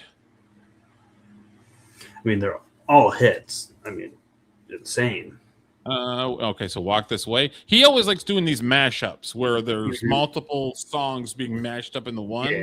He loves doing that stuff. I mean, the Beastie Boys' License to Ill is all about that. Okay, so System of the Down, Chop Suey, Johnny Cash's Hurt, Red Hot Chili Peppers' Californication, Beastie Boys, Fight for Your Right to Party, Jazzy J, Def Jam, Cold Chillin' in the Spot, Slayer, Angel of Death, LL Cool J, I Need a Beat, LA Rock and Jazzy J, It's Yours, Public Enemy, You're Gonna Get Yours, the original concept, Can You Feel It, The Cult, Love Removal Machine, Danzig, Mother, tell me where my way. LL Cool J, Back to Cali, Red Hot Chili Peppers, Under the Bridge, Sir Mix-a-Lot, Baby Got Back, Rage Against the Machine, Renegades of Funk, Mr. Hanky, The Christmas Moon from South Park. Man. Eminem's Berserk, Run DMC, Can't You Rock Like This, Wu-Tang Clan's Ruckus in B minor, Audio Slaves Coaches. I mean, this guy has done a few things. So I don't know about any other artists out there, but you may want to listen to him because he has done a few things. Yeah. Well, for anybody, the list goes on. Yeah, Tom Petty's Mary Jane's Last Dance, Weezer's Beverly Hills, Linkin Park, What I've Done, Metallica, The Day That Never Comes. I mean, it's hit after hit after hit after hit. So it's like for these young people that just wants to say that people are they're screaming in the clouds and they don't know what the fuck they're doing or what they're talking about. Maybe you should shut your mouth and open your ears. I'm just saying. Yeah. I mean, I on a short film called Rain back in the day. And hold on, let me see here. I worked on a movie called Rain, and I got it from, I think I applied on a post or something. It was like a 2-day gig or 3-day gig, and it was a woman that was an acting coach. Okay. So she had connections because she was an acting coach. So she wrote this short film called Rain, and it was about a guy that was like in Afghanistan in a war, and he comes back, and then life is kind of weird and crazy. And like I said, it's a short film. And Jack Green was the DP on that. Jack Green won 3 Academy Awards working with Clint Eastwood. And I'm working on a short film with this guy. And it's one of those things where it's like, shut your fucking mouth and watch. This guy obviously knows what he's doing. You know what I mean? Mm-hmm. He obviously knows what the fuck he's doing. So why don't you just shut your mouth and learn? And there's so many people that cannot do that. They have to put their fucking 2 cents in because of reasons. You know what I mean? Yeah.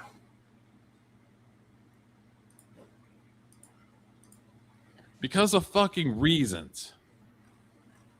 So yeah, this is the guy right here. Okay. And it was great because you watched him, and he'd be like looking around the location. He's like, okay, I need a light over here. Go over here and swing this over here. Give me this type of lens. Go over here. Okay, let's go. And it's just like, like, okay, this guy's done a few things. He knows what he's talking about.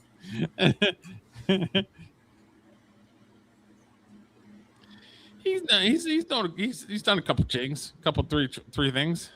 Yeah, for sure. Jack Green was born in not advertising land. Born in San Francisco, California. He's a cinematographer and director known for Unforgiven, The Bridges of Madison County, and Twister. And I worked on a short film with this guy for 2 days. And like I said, it just shut your fucking mouth and learn. You know what I mean? Oh yeah, definitely. I don't even know if it might be listed. Let's see here. It's called Rain. Let's see. Right here. Oh, there it is. Yep, right here. Kimberly Jensen. She was the director and the writer of it. She was an acting coach. Huh. Yeah, it was a great project to work on. And I'd spoken to some of these guys, actors and stuff, like after we were done filming and stuff. Super cool guys. Super cool. Yeah, that's all. Yeah, this is awesome. Right here. And if I remember correctly, it was nominated for a Short Film Academy Award. That's cool. During the U.S. Military operation designed to bait Iraqi insurgents, local civilians get caught in a crossfire of American soldiers' life is forever changed by the encounter with an Iraqi woman. Yep, this was it. And I literally just like an advertisement came out. They were looking for production people like 2 days, 3 days, and I'm like, okay. And then it's like, where do I sign up at?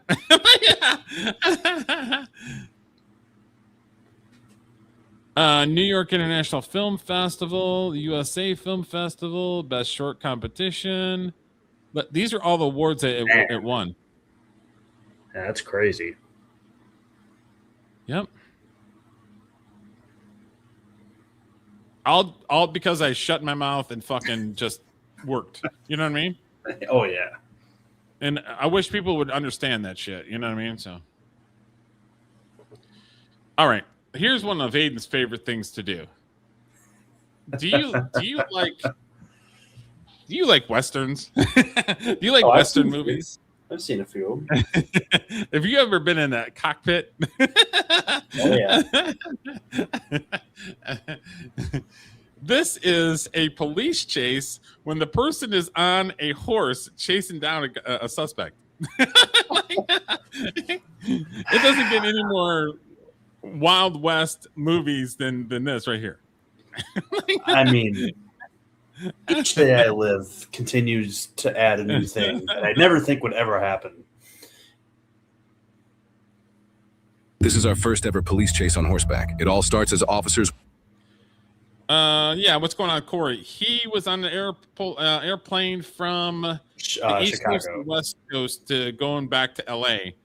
And I'm assuming because they didn't stop the plane, but the EMS was waiting for him when they got off the plane. He hadn't specifically said what it was, but we have an idea that maybe he was boozing it up and was hungover and then got on an airplane coming back home or something. Yeah, it was the end of his tour. So it was the end of his tour for the lost, or not the Lost Place, but for the Three Stooges. Yeah, the Three Stooges. So that's my thoughts. He hasn't come out publicly and said it, but I'm thinking that he was popping bottles, was having a good time, went to bed late, got on that airplane, and then felt like dog shit when he was getting on the airplane. It's like, yeah, probably. So yeah, that's my thought, because he came out, and it's right at the beginning of the stream, Scorpio, where there was a video on him and then his post saying that he's fine and everything is just waiting for tests and all this other stuff. And then he promotes his brand new single. And then he promoted his brand new single while saying that everything is fine, that he's in the hospital. So how serious was it? I don't know. If he had time to promote his new song, it was probably shitty. Witness a hand-to-hand drug deal between this man and a female. Officers approach the male suspect first. Yeah, move forward. Hey, come on. Hey, come on.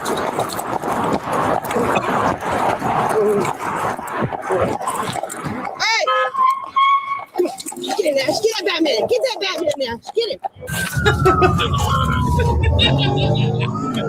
Get him now. Hey, get on the ground. You're gonna get run over. Come on, Nash. Come on, Nash. Get him, boy. You better stop. You're going to get hit. Come on, Nash. Come on. Come on. Come on, Nash. Come on. Good boy. Good boy. Get that Batman, Nash. Get that Batman, Nash. Come on, Nash. Come on, Nash. Go. Come on, Nash. Get that Batman. Come on. Come on. Come on. Come on. Come on. Get up. Ground, you're gonna get run over. Okay, so this person can't be that smart and has to be drugged up, because this horse is kind of going slow, right? And then she can only go in certain areas with the horse. I mean, you're so used to seeing dogs being like babied. And then is there like a carriage, or is there anything that's behind? I've never seen the horse. Because if it was just her and a horse, she'd be able to freaking buck that shit and go, right?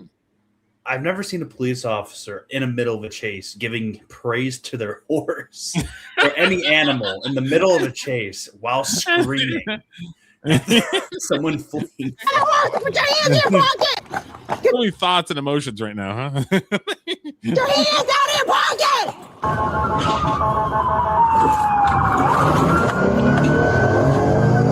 Get off the ground.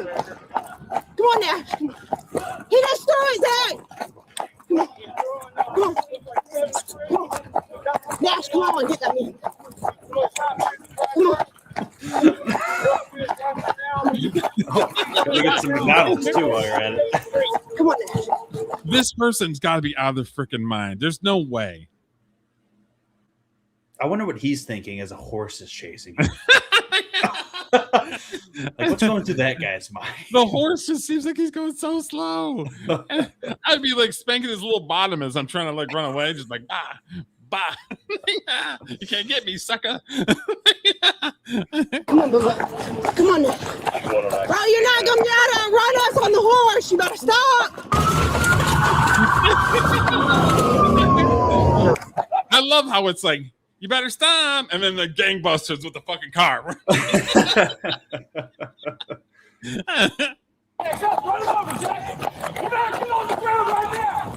it. Watch the ground right now. Oh, there's two of them.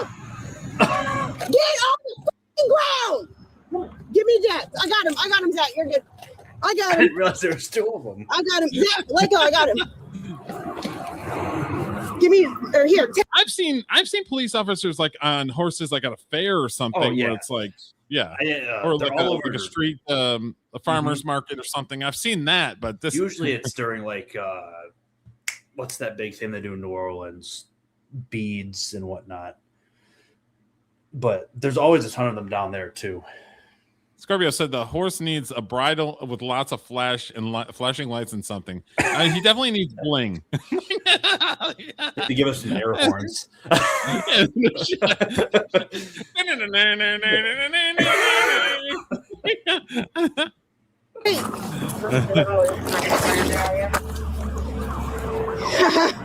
Told you weren't gonna outrun us, bro.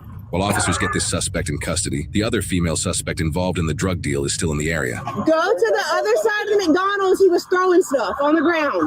Other side.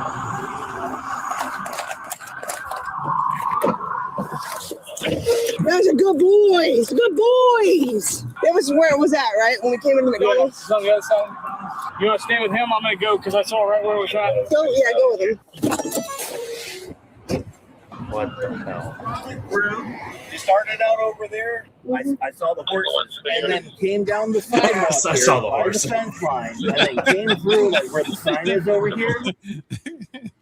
I saw the horses and I didn't do anything but stand there. And then trotted through right here. Came right through here. And they were like, stop!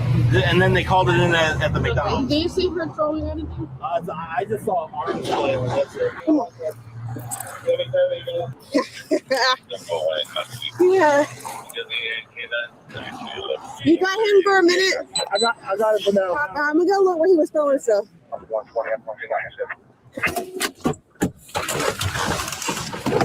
that's a good boy, Nash. Got that bad man. Good job, Bubba.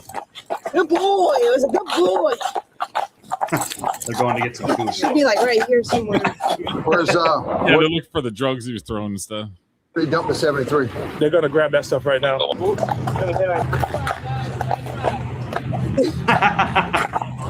It was somewhere like right here. He started throwing stuff out his pocket. So you get out and walk around. It was like small. It wasn't. What was that? Why is there just a random side by side? What is happening? It seemed like they were going around in circles with the horse and the guy running. It looks like he was just doing like a fucking circle. You know what I mean? Oh my Lord. Is that your bag right here? Let me go grab some gloves. Good job on the radio, bro. It's really good. Really good. You got a beautiful ride there. Thanks. Hey, ma'am, how you doing? Hi. Hey, good. Stand up for me. Oh man, she looks cracked out. Turn around. Yeah, turn around. All right. Well, you're being detained right now, yeah. For what? Well, narcotics. Possession of narcotics. I said narcotics. What did I do? Well, you're being detained right now, so. You have anything? No? No weapons? Was that the horse laughing at her ass? That sounded like the horse, right? Yeah, that was. Well, you're being detained right now, yeah. For what? Well, narcotics. Possession of narcotics. I said narcotics. What did I do? Well, you're being detained right now, so. You have anything? No. The horse told your ass. No? No weapons or anything? Come on over here to my car. I mean, what in the world? What the hell? I'm astonished. Dude, I mean, there's so much that I don't get anymore. I mean, it's the point where it's just like I'm just dumbfounded like 90% of the time. You know what I mean? Officers can't find whatever the male suspect allegedly threw. An officer tries to look at the McDonald's surveillance cameras to find it. However, he gets distracted when McDonald's employees report someone using drugs in their bathroom and want them trespassed. Come here, please. Are you serious? Come talk to me. not gonna beat around the bush. They want another crime on top of this. Go in the bathroom and do whatever you do. I don't have time to deal with that right now. Okay? See all this? We got stuff going on. So hey, you want me to go grab you something to drink? Just wait out here. Just wait outside out here. I'm gonna grab you something. Okay? Okay, so it looks like, I guess, this lady I have in my backseat, I guess she did a hand-to-hand with someone over there, 13. They tried to stop him, and he 10-8'd. The guy 10-8? Yeah, guy 10-8'd. And I think they got him over there at the Burger King, maybe. Okay. Or the McDonald's. She got it or she gave it? I think she gave it. So I've just got her. I'm going to get her name and everything, but I think they're all down there. All right, man. I mean, it's bad when the horse is literally laughing at you. I want to know more about the dude doing drugs in the McDonald's bathroom. Was that a guy or girl? I couldn't tell. Who knows? Not saying that you're under arrest and you're going to be arrested, but you're just not free to go right now. You laughing or what? Or was that a cough? I'm just laughing. You're laughing? Okay, what you laughing about? I just thought it was a joke in my brain. Okay. We'll search him and I'll throw him in my car. All right. Hold on. What the hell is in that bag right there? Oh, just food. Food and what? Chips. Somebody Miranda's? Not yet. I ain't got that. Okay. I don't know. All right, come on, step on up, bud. You got anything in your pockets I need to know about? What's your name, man? Joe. When was the last time you were arrested, buddy? Got out like 4 months. What was you in there for? Possession. That's what. Of course, felon possession. Of course. Same thing. Come on, let's go. Now. He's got like the IQ of a thimble. I mean, it's. He's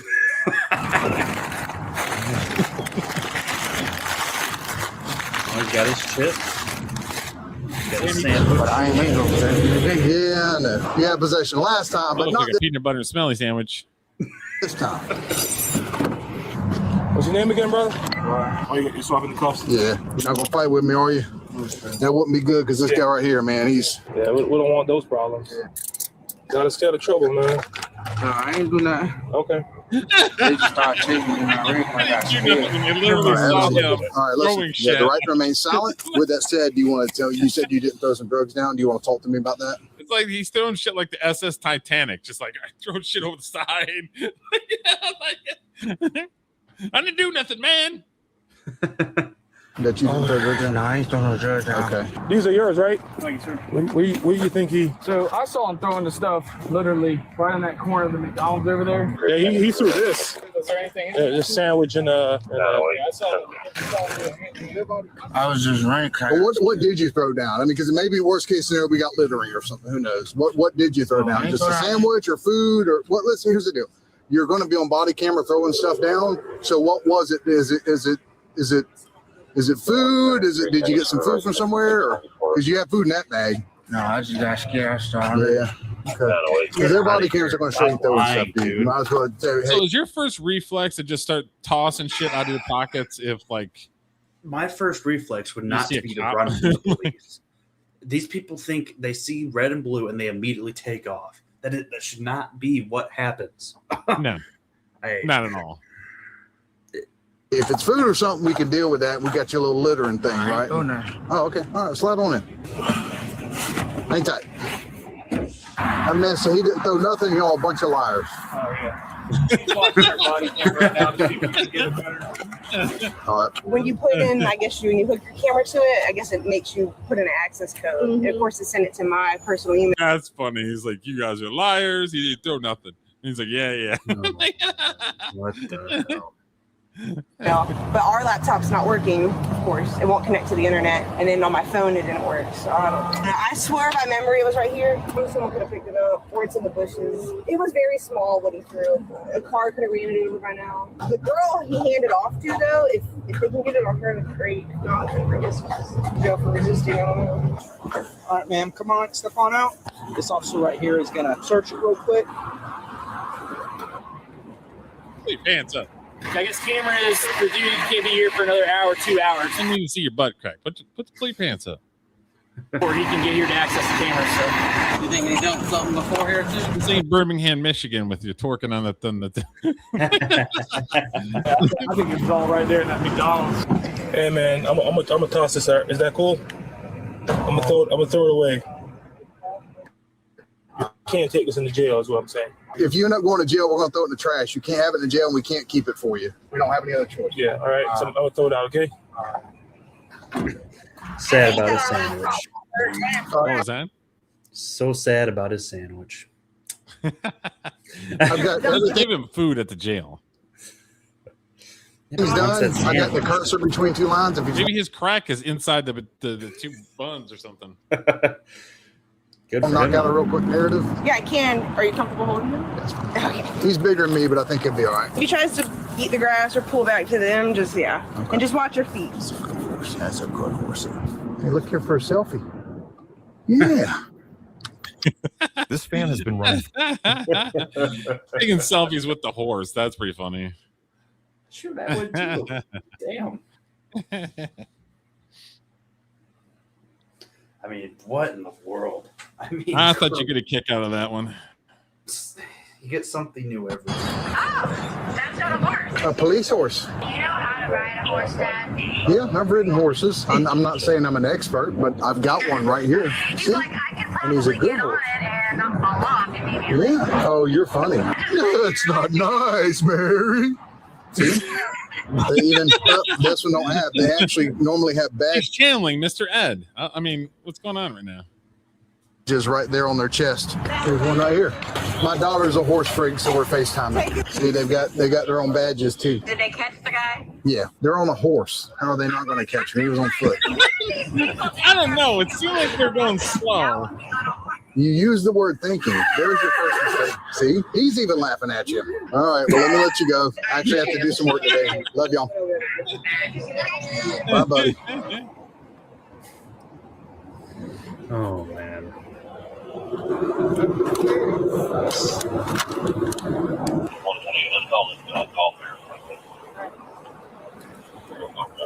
You don't have anything else on you, do you? Might have it in between her butt cheeks. She's pissed now. They found her drugs. They have nothing on but a crack pipe. We can go back and look at that area. Yeah, let's do that if you guys don't mind.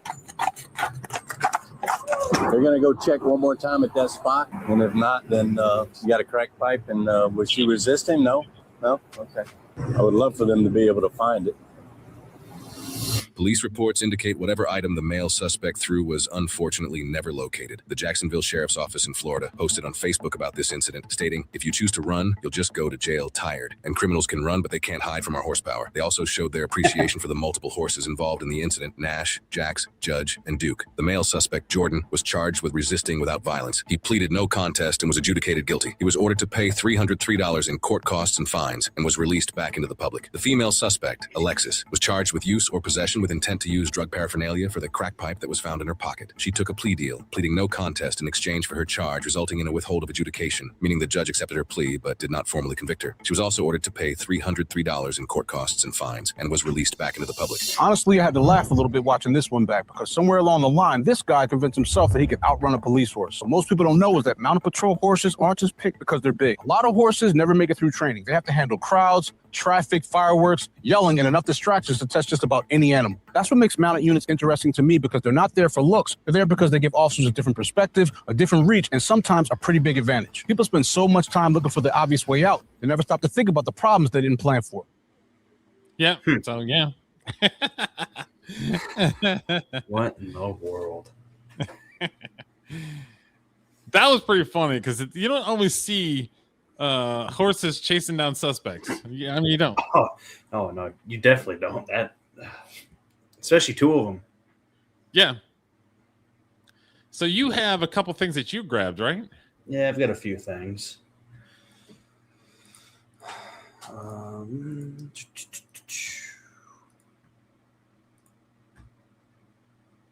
see, we got this right here.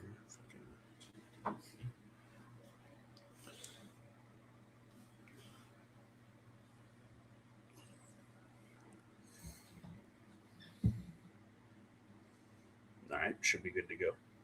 All right, let me see.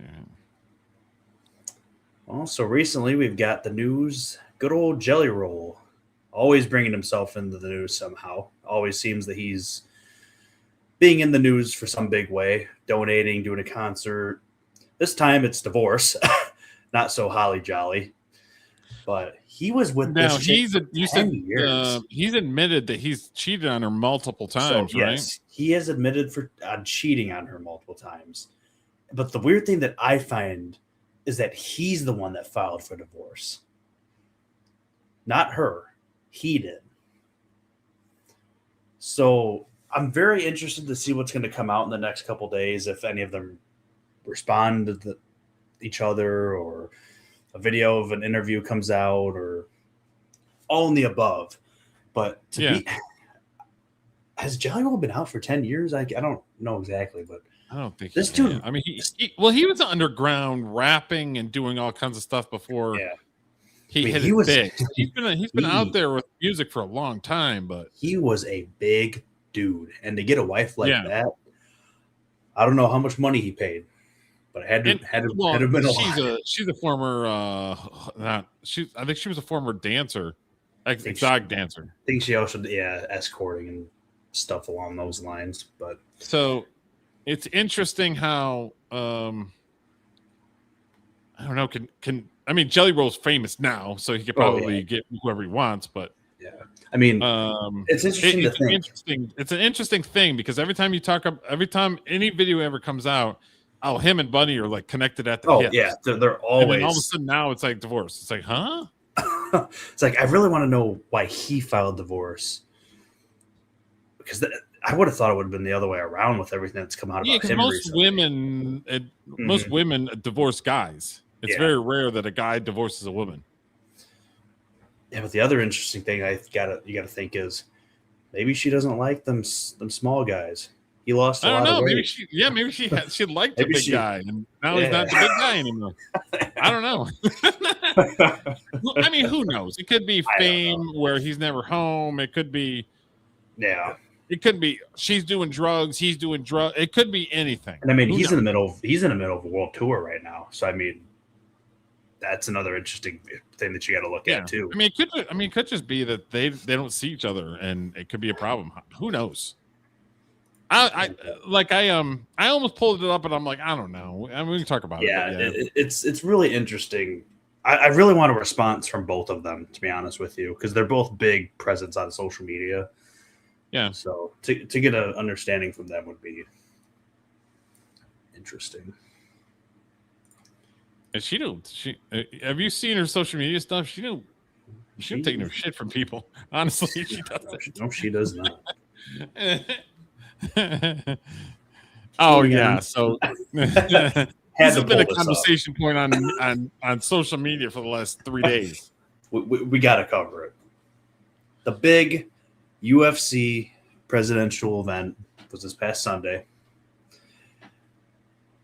Probably one of the greatest lines to ever come from a presidential military event had to come from this guy. And we'll play this video real quick.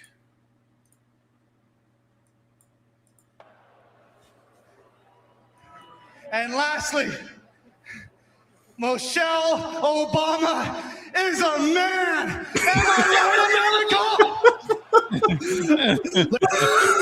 America? I mean, you got Joe Rogan standing there like absolutely cracked out.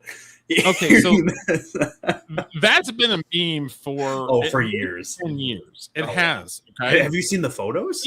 She was doing some sort of dancing contest on either Ellen DeGeneres' show, or she was doing some sort of thing where she was dancing. Mm-hmm. And there was a penis that was pulsating out of her dress. It wasn't just how it was folded or anything like that. There was. Obama himself has called her Michael multiple times. And that the meme online is the two kids are not their kids because they don't look like either one of their quote unquote parents. And the parents look exactly like the kids. That's just like other friends of like social circle friends where there's a man and woman that look just like the kids. if you pull up the photos and look at the photos, there are multiple occasions where you can see the little poke, little nub sticking out of sticking out of the dress. But so I thought that everybody was supposed to be stunning and brave and accepting of transgenders, but yet it's not okay to call her a man, even though that there's multiple photos and videos that show something pulsing from her dress. Yeah, I think it's also worth to look at Joe Rogan and just look how absolutely cracked out he is at this entire event. I mean, yeah, he's not gonna respond. He's trying to be journalist, so he's just kind of standing there like, yeah, man. Oh, so of course people were online going, "That's disrespectful," and Trump should be held accountable. And it's like, whoa! Trump didn't say it. These people are fucking dumb. They're so dumb. I believe it was the Barstool, Dave Portnoy. He came out and said that, Trump needs to apologize for this. I know I'm a big Trump guy, but this was unacceptable. Just make it UFC only. Trump is not the guy that should apologize for this. If you want someone to apologize, go after the guy that fucking said it. Yeah. I mean, even though everybody thinks it, and everybody was like, "Oh yeah." But it's so cheering. You see people online that and they either have to be bots or they have to be the stupidest individuals on the face of the earth, where they're always just kind of like glomming on whatever takes that they don't like, and then they make shit up, and it's just like, bro, like fact check 1, 2, and 3. And do I get a response from them? No, because all they're doing is fucking glomming online and not actually telling the truth. They fucking lie all the time. Yeah. I think you've heard it from us. Michelle Obama is a man. He's a dude. Yep. Have you seen the dresses that she wears that shows her back and her shoulders? Mm-hmm. Looks like a linebacker. I mean, it does. It does. You're not wrong. I'm a big dude, and she makes me look small. So, what does that tell you? What does that tell you? So there was a pretty big historic thing that happened yesterday where Pete Crow Armstrong on the Chicago Cubs hit for the cycle, but it was a backward cycle, home run, triple, double, then a single. First time that's ever happened in any cycle. But what happens to him right after he gets the single to complete the cycle is what we need to talk about. So here's him getting his last single for that cycle. You know, all holly and jolly, you know, being, you know, pretty big thing, getting a cycle. How many cycles in Major League history? I'm not sure. He was the 13th player in Cubs history. I know that. MLB history. What is you said? What in Cubs history? So in the Chicago Cubs history, which one of the longest old baseball teams, he was the 13th player to get a cycle. Says all the great hitters have been there, like Tony Gwynn and all those guys, haven't been able to get hit for the cycle. I'm glad to be able to do it, according to Elias Sports Bureau. There has been 351 cycles, including the postseason, as well as those from defunct teams. 351 cycles total. And that's in the history of Major League Baseball. That is not a lot for the amount of people that played. Yeah. So you see him get that nice little single, get the complete. Because Major League Baseball is over 100 years old. Oh yeah, for sure. But you know, he gets the single. Then the next pitch goes to happen, and this is what occurs. We're living in it. And he gets picked off immediately. I mean, what a disappointment. You were jazzed, you're pumped, you're excited, and it picked off. And fun fact, he is the second player ever to get picked off after recording the cycle. Really? The second player ever to get picked off after getting a cycle. Yeah. Oh my god, that's too funny. See, that's what they call smelling your own farts. He was smelling his own farts, and what happened? Chaos. You're gone.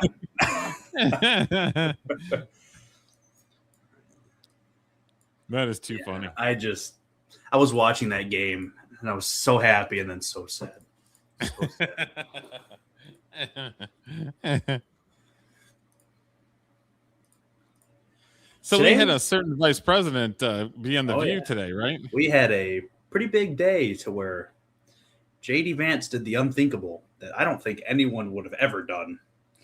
To go on the View. It's like going into a pit of angry tigers, angry dumb tigers, and I was all over this. So I've watched a couple of the clips, and it's obvious that they're putting a show on because Joy Behar was laughing and smiling the entire time, and the question that she asked was the most basic question. But as soon as his back's turned and he's not on the show, they're all going after Trump and JD Vance. And black people are getting oppressed and all this dumb shit. Here's the thing. As you'll see in some of these clips, all they do is talk over him. He can't answer. But because he asked them, he said, "Can I answer your question?" Oh yeah, and then they do it again. But here's one clip that's from there. We react to it. In the book, Mr. Vice President, you make a mea culpa of sorts for calling Democrats childless cat ladies. Oh man, Okay. that's a boneheaded comment. You say that in the book that it was boneheaded, which it was. I mean, that's true. They are. Which he just said, probably my most disastrous comment. So he admitted it right there. Thank you. What were you thinking when you said that? So Joy said when we were off air that I'm fine, which I think is about the best endorsement that I'm going to get out of Joy Behar for a Republican. Thank you. I appreciate that. Graded on a curve here at the View. But, you know, I guess one of the things that I in the book. I mean, I don't understand. But here's the clip of, I know one of your favorite people. Good old Whoopi. Now, to be perfectly honest, Whoopi Goldberg back in the day in the 80s, she had some good movies. They were entertaining. Yeah. Like there was a thing where she was a nun and that she was she was hiding, but she dressed up like a nun. She had some good movies back in the day that were very entertaining.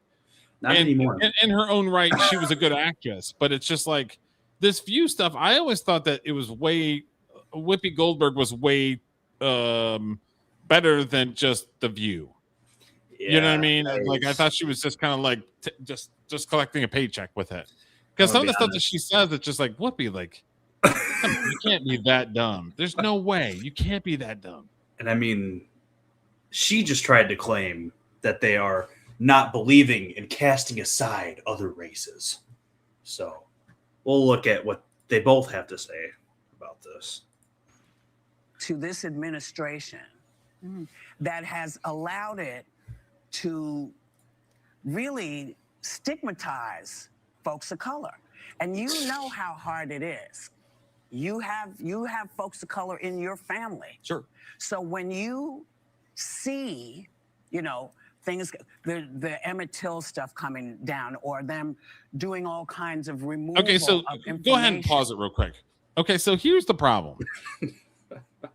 There are certain minority groups, and it's not all black people, but they're at the top of the list.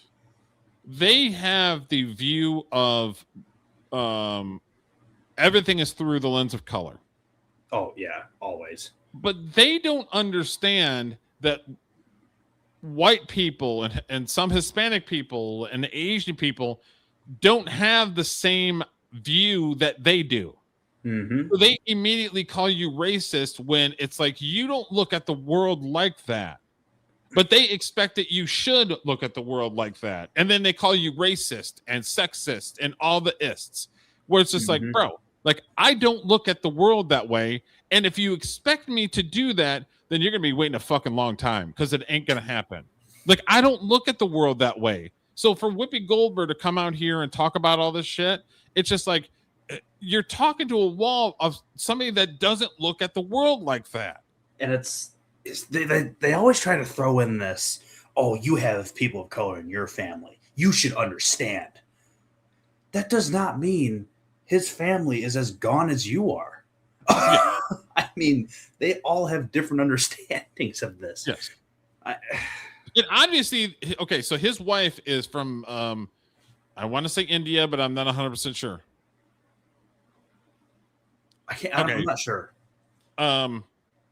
Obviously, she doesn't look at the world through the lens of color because she married a white guy and had kids with him. So she doesn't look at the world like they do. So how are they going to expect the vice president's wife to look at the view that they do in the guise of color when she married a white guy? So obviously she doesn't feel that way. Yeah, it's just like it's idiotic. Not everyone has that same stupid view as this stupid view. No, they don't. So for somebody to expect that somebody have the view, then you're retarded, and I'm not listening to a word that comes out of your mouth at all.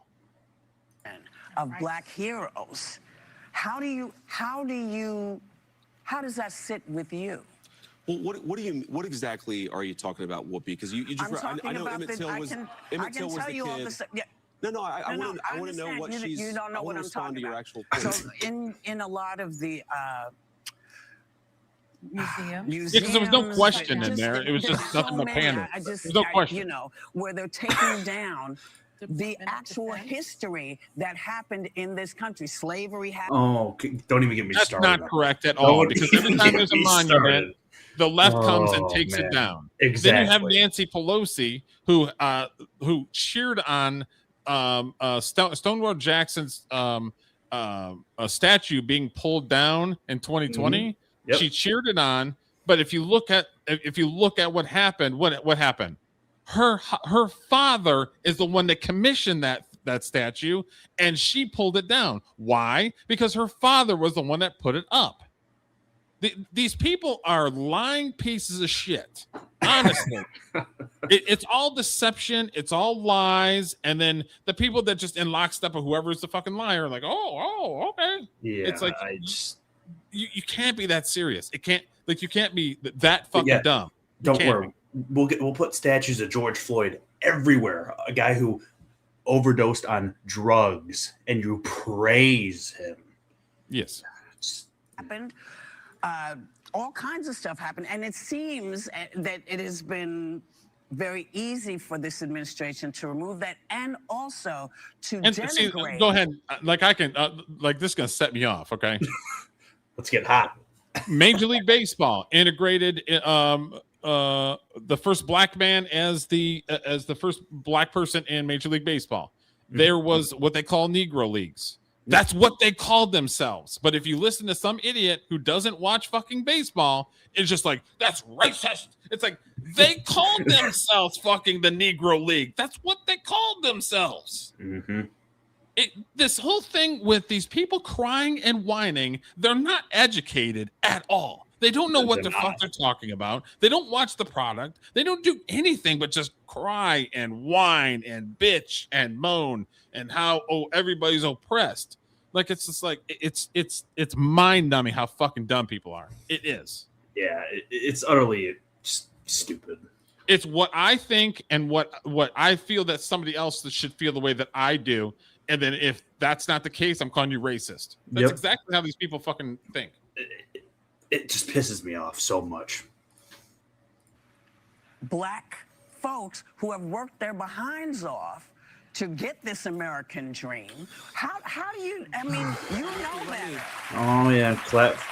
Go ahead.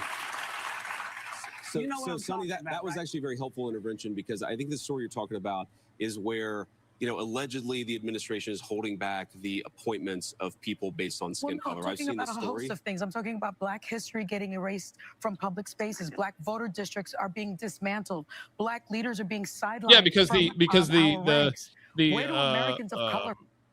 the bill that was signed in 1964 that is basically saying that you can't hire somebody based off of race, you can't vote somebody in office based off of race. It's in the fucking documents from 1964.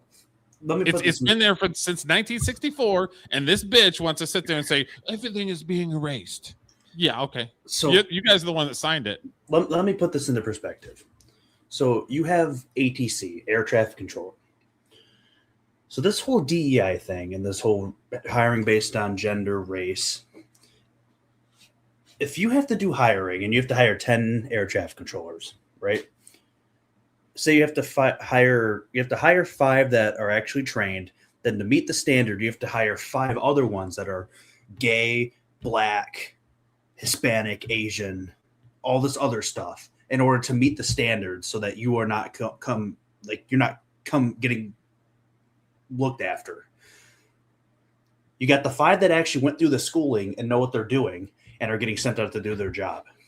These other 5 who are mixed up of these random races and all this shit have no idea what they're doing, and they're thrown into this job, and look what happens. You get crashes, you get the number of jobs for ATC dropping because no one wants to be a part of it. Who wants to be a pilot and be on a plane at an airport that is being controlled by someone that has no idea what they're doing? I don't care what color you are. I want you to know what you're doing. Exactly. Just like if I'm a pilot, you shouldn't have to hire a pilot just because they're black. Hire the pilot that knows what they're doing and won't get your plane crashed. That's correct. This whole DEI thing is dumb. It can exist in like your local grocery store. Fine, hire some black guy. I don't care. You shouldn't have to be forced to hire a certain person because of who they are at a job that requires a high level of skill that can result in massive amount of casualties. It just pisses me off. Hey, let me share something real quick. Go ahead and unshare, and let me share something real quick.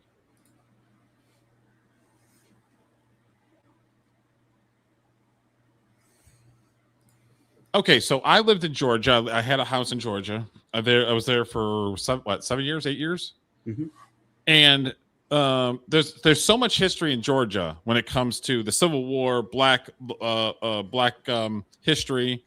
Nobody talks about it at all. Nobody's wiping it away, but nobody gives a shit because they don't talk about it. And then every single time I hear somebody talk about slavery, okay, after slavery was abolished, okay, Booker T. Washington, the original owner of Sears and Warbuck, created schools. There was roughly about 500-ish schools that were created, okay, to help people that were enslaved try to raise their education level so that they can be, citizens that have a job and they have skills. Yeah. So Booker T. Washington and the original owner of Sears created these classrooms in the South. But every single time I have to hear about how slaves were impoverished and that they didn't have education or they didn't have opportunities, which is fucking bullshit. These people that keep on saying this are abolishing their own history so that they can say that everybody's racist. Do you see any white people in there? No, those are all former slaves that were getting an education so that they could actually be a member of society with a fucking job and so they can get a house. This was provided by Booker T. Washington and the original owner of Sears. But nobody wants to bring that up because they just immediately go say slaves and they didn't get a chance and now we're in poverty because of that thing. This is what they're whitewashing their own history, but then they're blaming fucking Republicans. And here's the thing. I'm not saying that every slave got this and every slave didn't have a terrible life. There are people that, they had a terrible life. Well, there was opportunities for ex-slaves, but they make it sound like there wasn't anything and that they were left to rot. Is bullshit. They're whitewashing their own history and blaming everybody but themselves. And that's the thing. People just don't do research, and no, they don't. That right there is Booker T. Washington. Oh, yeah. Oh, look, that's Booker T. Washington in a college. Who is he talking to? Oh, a bunch of supposed white people that are racist. Supposed. I'm just saying, is they're whitewashing their own history, and then they want to blame everybody else but themselves. Sonny Hostin does it. Whoopi Goldberg does it. They all fucking do it. It's a scam. And I've got one more clip from this View episode with Mr. Vice President, where it's a fucking scam. It drives me insane. Miss Sunny tries to guilt trip Mr. J.D. Vance, and J.D. Vance lets them have it.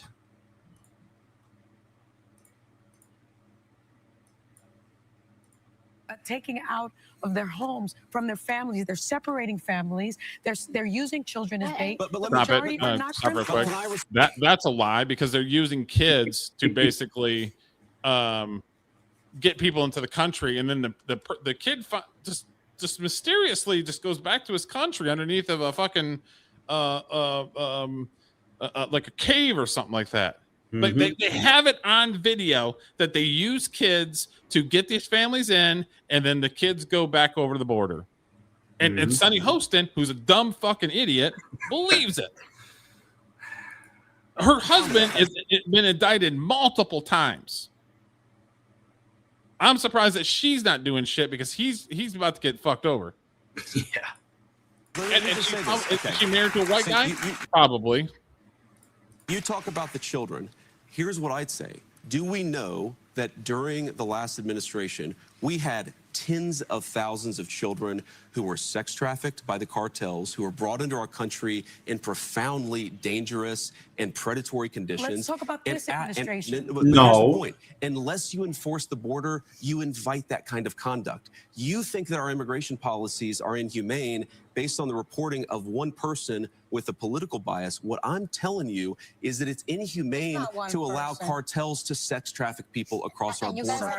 And by the way, Please hold on. I appreciate that. Hold We're gonna on. get you back, Anna. We're coming back with more with the vice president. I mean, let the man finish talking. I mean, that's literally all that needs to happen. Let the guy finish talking and stop. Well, no, because they want to spin the narrative every single time. That's all they want to do. I'm gonna be it's honest. It's all narratives. It's not actually facts.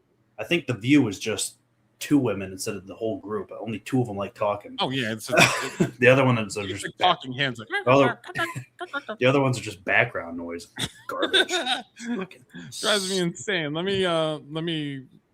You got me pumped up now. Let's go. You got me fucking pumped and pissed. Sonny Hostin is married to a Jewish Orthodox surgeon, Emmanuel Hostin, and surgery in January of 2025. He was among 199 defendants accused of insurance fraud in a civil lawsuit filed under the racketeering, influenced, and corruption organization RICO in New York City. They have 2 children, a son and a daughter. So I guess he ain't so clean. Huh. Who else is corrupt? Interesting. Interesting that she has a lot to say with other people, but when the old flashlight comes her way, she don't like it. Interesting. That whole platform of the View is just. It's people that don't know what the fuck they're talking about, that don't do research. They're given basically bullet points, and they just squawk and drives me insane how dumb people are. 5 minutes of research gets you fucking your answer. 5 minutes. Well,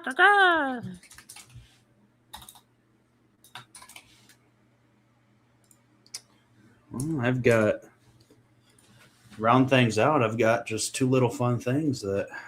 All right, you can do. We need to get some of the juju off of our shit, because it fucking pumped me up, that one. Yeah, I know, right? Fucking pissed me off more than anything.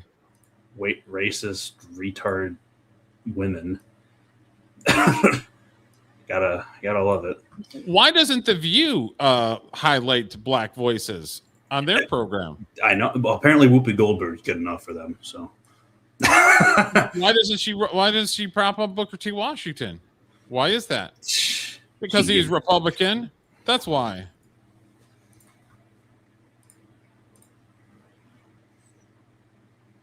But Black Up voices. next is we've got NFL teams. All right. And we are going to predict everyone's next record for this upcoming season. Oh, little geez. fun little thing. I don't know where everybody's landed though.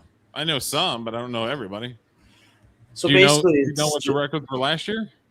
Yeah, and I feel like it's going to mostly be the same. There's going to be some random ones that change, but the way it's set up is just kind of two wins, 12-13, 10-11, 8-9 kind of thing. It's a shot in the dark guess. So they could be completely wrong. We don't know what's going to happen. Just a little fun thing. Shorten it up a little bit so you can get it on one screen. Is there any way to shorten it up a little bit? No, that's zoom in. Can you do like 2 to 4 or something just to kind of shorten it up a little bit? There you go. Is that see the full thing? Yeah, I guess. Something like that. There you go. Okay. So we'll start off with our two teams. We'll give ourselves a baseline. Okay. You like your Detroit Tigers. My Lions were sucky last year because of injuries, and they just are shitty. So we've got the last place schedule. So I'm going to say 12 wins. I'm in this range, which I could see. I could see. I want to say 10 to 12, but I'm thinking 12 wins. I'm going to put them there. So we've kind of got the easy schedule this year to where we play Baltimore and like New England's division. They're kind of shitty. So I feel like we can kind of just take capital of that division, and we're going to be the two guys. These are the two teams in the North that I feel like are going to actually be contenders. Well, we could take some of the top teams right away, like Buffalo. Buffalo's probably going to have at least 12 wins. Oh yeah, I do believe that. I don't know if anyone's winning 16. I don't think so. I think the Eagles will probably be around there too. 12 wins, 12, 13 wins. Yeah, I could see that. I think the Patriots could be in this range if Mike Vrabel gets his shit together. Yeah, because the Patriots were an anomaly last year. They're beating teams that's like, what? But here's the thing. I don't know if you can keep that up though. The Patriots with all the stuff swirling him, yeah. Yeah, so it's going to be interesting. Let's get the Green Bay. Green Bay always finds a way to just always be in 8 to 10 wins, always in that. Might get in the playoffs, might miss it. Yeah, they're always there. And their prize Jewel's injured for the year, isn't he? I think he comes back like week 5. Oh, but screw him, anyways. We're the Vikings. How do we think the Vikings are going to do? Kansas City didn't really load or anything, did they? They didn't really pick anything up. The interesting thing about this year for Kansas City, Mahomes is not going to be there week 1 because he tore his ACL. So Justin Fields is going to start the first couple games. 8 to 10 wins because they are fucking Kansas City. I'll give him credit. I'm going to give him the 10 just because Mahomes is going to come back. I could see them dropping down to here because Mahomes has been he's not been great the past couple of years. He's been he's older. I mean, he's not a spring chicken anymore. No, I'm just gonna do this, get that out of the way. I think we're all in agreement. Who else are you gonna put in the dumpster? Yeah, who else we got here? The fucking Jets. Did the Jets get any better? I don't even think they have a quarterback still, to be honest with you. I don't even know who the quarterback is. Kind of forgot. Minnesota, I would probably put over where your Bears are. Really? Well, they picked up a quarterback, right? Well, no. They still have JJ McCarthy, but they brought in Kyler Murray from the Cardinals, who I don't think is any better. At least he wins games. But Kyler Murray have wide receivers and they have a good defense. So I would say 8 to 10. I would put them near where the Bears are because they always find a way to win, and then they get completely annihilated in the playoffs. I'm gonna throw the Seahawks up here too. Yeah, the Seahawks have good defense. Yeah, that defense is just insane. I think these are your Super Bowl favorites right here. Yeah, they did. Yeah, they picked up some good pieces. Yeah. Getting Myles Garrett, I think that's the New York Football Giants. I'm probably up where the Lions are. Really? New coach. They've had a couple of good draft picks, and they've picked up free agents. So New York's not going to be bad this year. So the only problem I have with that, my Lions play them this year. The offense for the Giants is not good. Their O-line is not good. So that's going to be the big test here. Can Jackson Dart play with a bad offensive line? What were they last year? They made the playoffs last year, didn't they? No, they were terrible last year. They were down here. I think it's in this. I think it could be in this range. First year with a brand new head coach, it's always because Harbaugh is going to go in there and turn this shit around. So, he's going to bust some heads. Number one, yeah, for sure. And he ain't going to stand. The Harbaugh games or Harbaugh teams have good defense. Oh yeah. So what's the over under on Joe Burrow getting hurt this season? Oh, he gets hurt every season. So I'm going to put him right there. And then I'm supposed to rank him as a top 5 quarterback. Fuck off. No way. No way. I'm sick and tired of his ass being like, he's one of the greatest quarterbacks of all time. He can never stay on the field, though. I think the Saints are also going to be down here. They just don't have a defense worth a shit. Saints are just not good. They're not, and they're still over cap. They still are paying people too much. It's insane. The Bucks are going to be mid.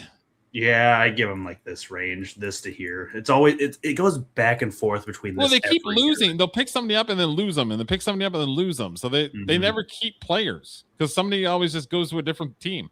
Yeah, because they don't have their prize wide receivers not there anymore, right? He retired. He went to the 49ers actually. Mike Evans is on the Niners this year. Oh, really? Yeah. Jesus. But with that, I think the Niners are going to be up in this range for sure. They've proved it every year that they're somehow that great. But might as well put Dallas there because they always seem to find a way to win. They were no bad. Idea. Dallas was bad last year. They were bad. The problem with Dallas is they don't have a defense anymore because they're on a brand new defensive coordinator. They lost all their defensive pieces.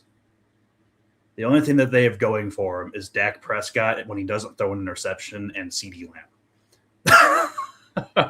Yeah. So CD Lamb could win you games by himself. What do we think about the Aaron Rodgers-led Pittsburgh Steelers? Mid. In the middle somewhere. Yeah. This is a hot take on my end. I'm saying it. They don't have a quarterback. 0 wins or 0-2. I think they get 1. And the reason I'm saying this is because they have no defense. Their top defensive player is wanting a trade, so they're not going to have anyone. They lost their running back. They have 1 good receiver, 1 good tight end. Their entire offensive line is terrible. They have a backup quarterback who's starting for them, who wants to get paid as a starter. Everything in Arizona is god awful right now. Even worse than Shedeur Sanders. Raiders. Raiders are going to be mid this year. Yeah, they got that rookie quarterback. It's going to be this range, I feel like. I don't think they're going to be terrible, but they ain't going to be good. Yeah. The Commanders, the Commanders are actually decent, but they had so many injuries, it's hard to say. So I'll put them in the mid tier. The thing with the the Commanders, their quarterback is so skinny. If he gets hit, he's hurt. He is kind of skinny. That's the issue, which I think it's going to happen again, and I think it's going to happen bad. Wow. I don't think they're going to do better than these guys. I just don't see it happening. That quarterback's just going to get nailed. Put the Dolphins toward the bottom. Yeah, I agree with that. They lost a quarterback. They have a rookie quarterback, don't they? I don't even know who they have anymore. Yeah, they're not good. They just traded they traded their star. Honestly, let's put them down there too. Atlanta's going to be mid. Yeah, they've got some pieces, but they can't put all of it together. So they're going to be in the middle. This is my next hot take, which is crazy because I thought that they were going to be on an upward take because their quarterback's good. Their defense is so good, and their quarterback just mistake after mistake after mistake after mistake. Just crazy because he was insane in college. Oh yeah. I don't think the Colts are going to do anything either. I think they're going to be mid. Yeah. Jaguars are mid. Yeah, they've gotten better each year, but I don't think they're going to be like. I think the Titans will be in this range. Yeah, because they were terrible last year. They can't be any worse than they were last year, right? I think the Broncos are also in this range. Yeah, they were in the playoffs and they were there. They were in the mix. I think Baltimore is also going to be in this 8 to 9 range. It depends on how Lamar Jackson's going to do with the new head coach. How much they rely on Lamar Jackson to win. Have you seen their games? It's insane. Yeah. When he plays good, they're great. When he plays shitty or he's out, they're done. It's crazy. I don't know. These two teams. Oh yeah, are the exact same. They could make the playoffs, and they talk about their quarterbacks being the greatest quarterbacks of all time that don't win. The pressure just gets to them. I think they're in that range. Yeah, they're another one where they were shitty for a while, and they can't be any worse than they were. They're on the upbringing. I mean, I really think this could be like the playoff picture. I mean, and favorites to win are always up here. I mean, yeah, for sure. You got the guys that were great last season that, who knows, they might come back again. Yeah. The people that are always there, always find a way every time. Yeah. True. Mid as fuck. Speaking of 6 to 7 wins. Mid as You got teams who have injuries, never seem to fucking do anything. That's funny as hell. That's funny. These two who honestly should always have their own category. I think it's to that point, and then just bad. So just gonna let the audience know, Aiden, basically me and him talk sports on Frames and Rhythm Sports on YouTube. So he comes in and we'll do a bunch of sports. So that's why we kind of stuck in a little bit of sports because it'll go on the sports channel. Mm-hmm. But yeah, that's kind of the dealio. I think this is really how it could be. And I mean, if you want, I've got another one pulled up. If you want to do another one, it's up to you. No, I'm good. All right, save this one for next week. Yeah, yeah. Keep if you want to do them, then we'll continue to do them on the sports channel for sure. Just a little fun little break from the action. Calm down from the view. I needed it because I was fucking pissed and pumped up.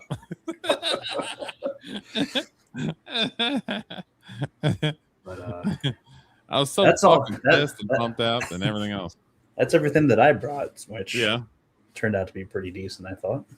So it's always fun. Oh yeah, it's always fun hanging out. So thank you everybody for watching, and thank you all the new subscribers. I know not everybody likes watching the live show, but people just love the shit out of the clips when I do clips. Oh yeah, shorts are banging. I mean, yeah, the stuff that we did, me and you did a video about Jesse. Yep. Was it Ridgeway? Yep. Jesse Ridgeway. McJuggernuggets. McJuggernuggets, a YouTuber. We've got 1,000 views on that video, and it's like a 30-minute video. It's not just a short. Like it's a long video, and so people just love the crap out of like the clips that we do and the conversations that we do. So we'll do it live just to kind of get people involved and talking about stuff. So it's like I love to have the happy medium where people like the live show, but they also like the clips as well. Yeah. So if you guys see us live, come say hi and hello and everything else. So, but so that is going to be it for us. Alrighty. So, all right, later, everybody. Bye.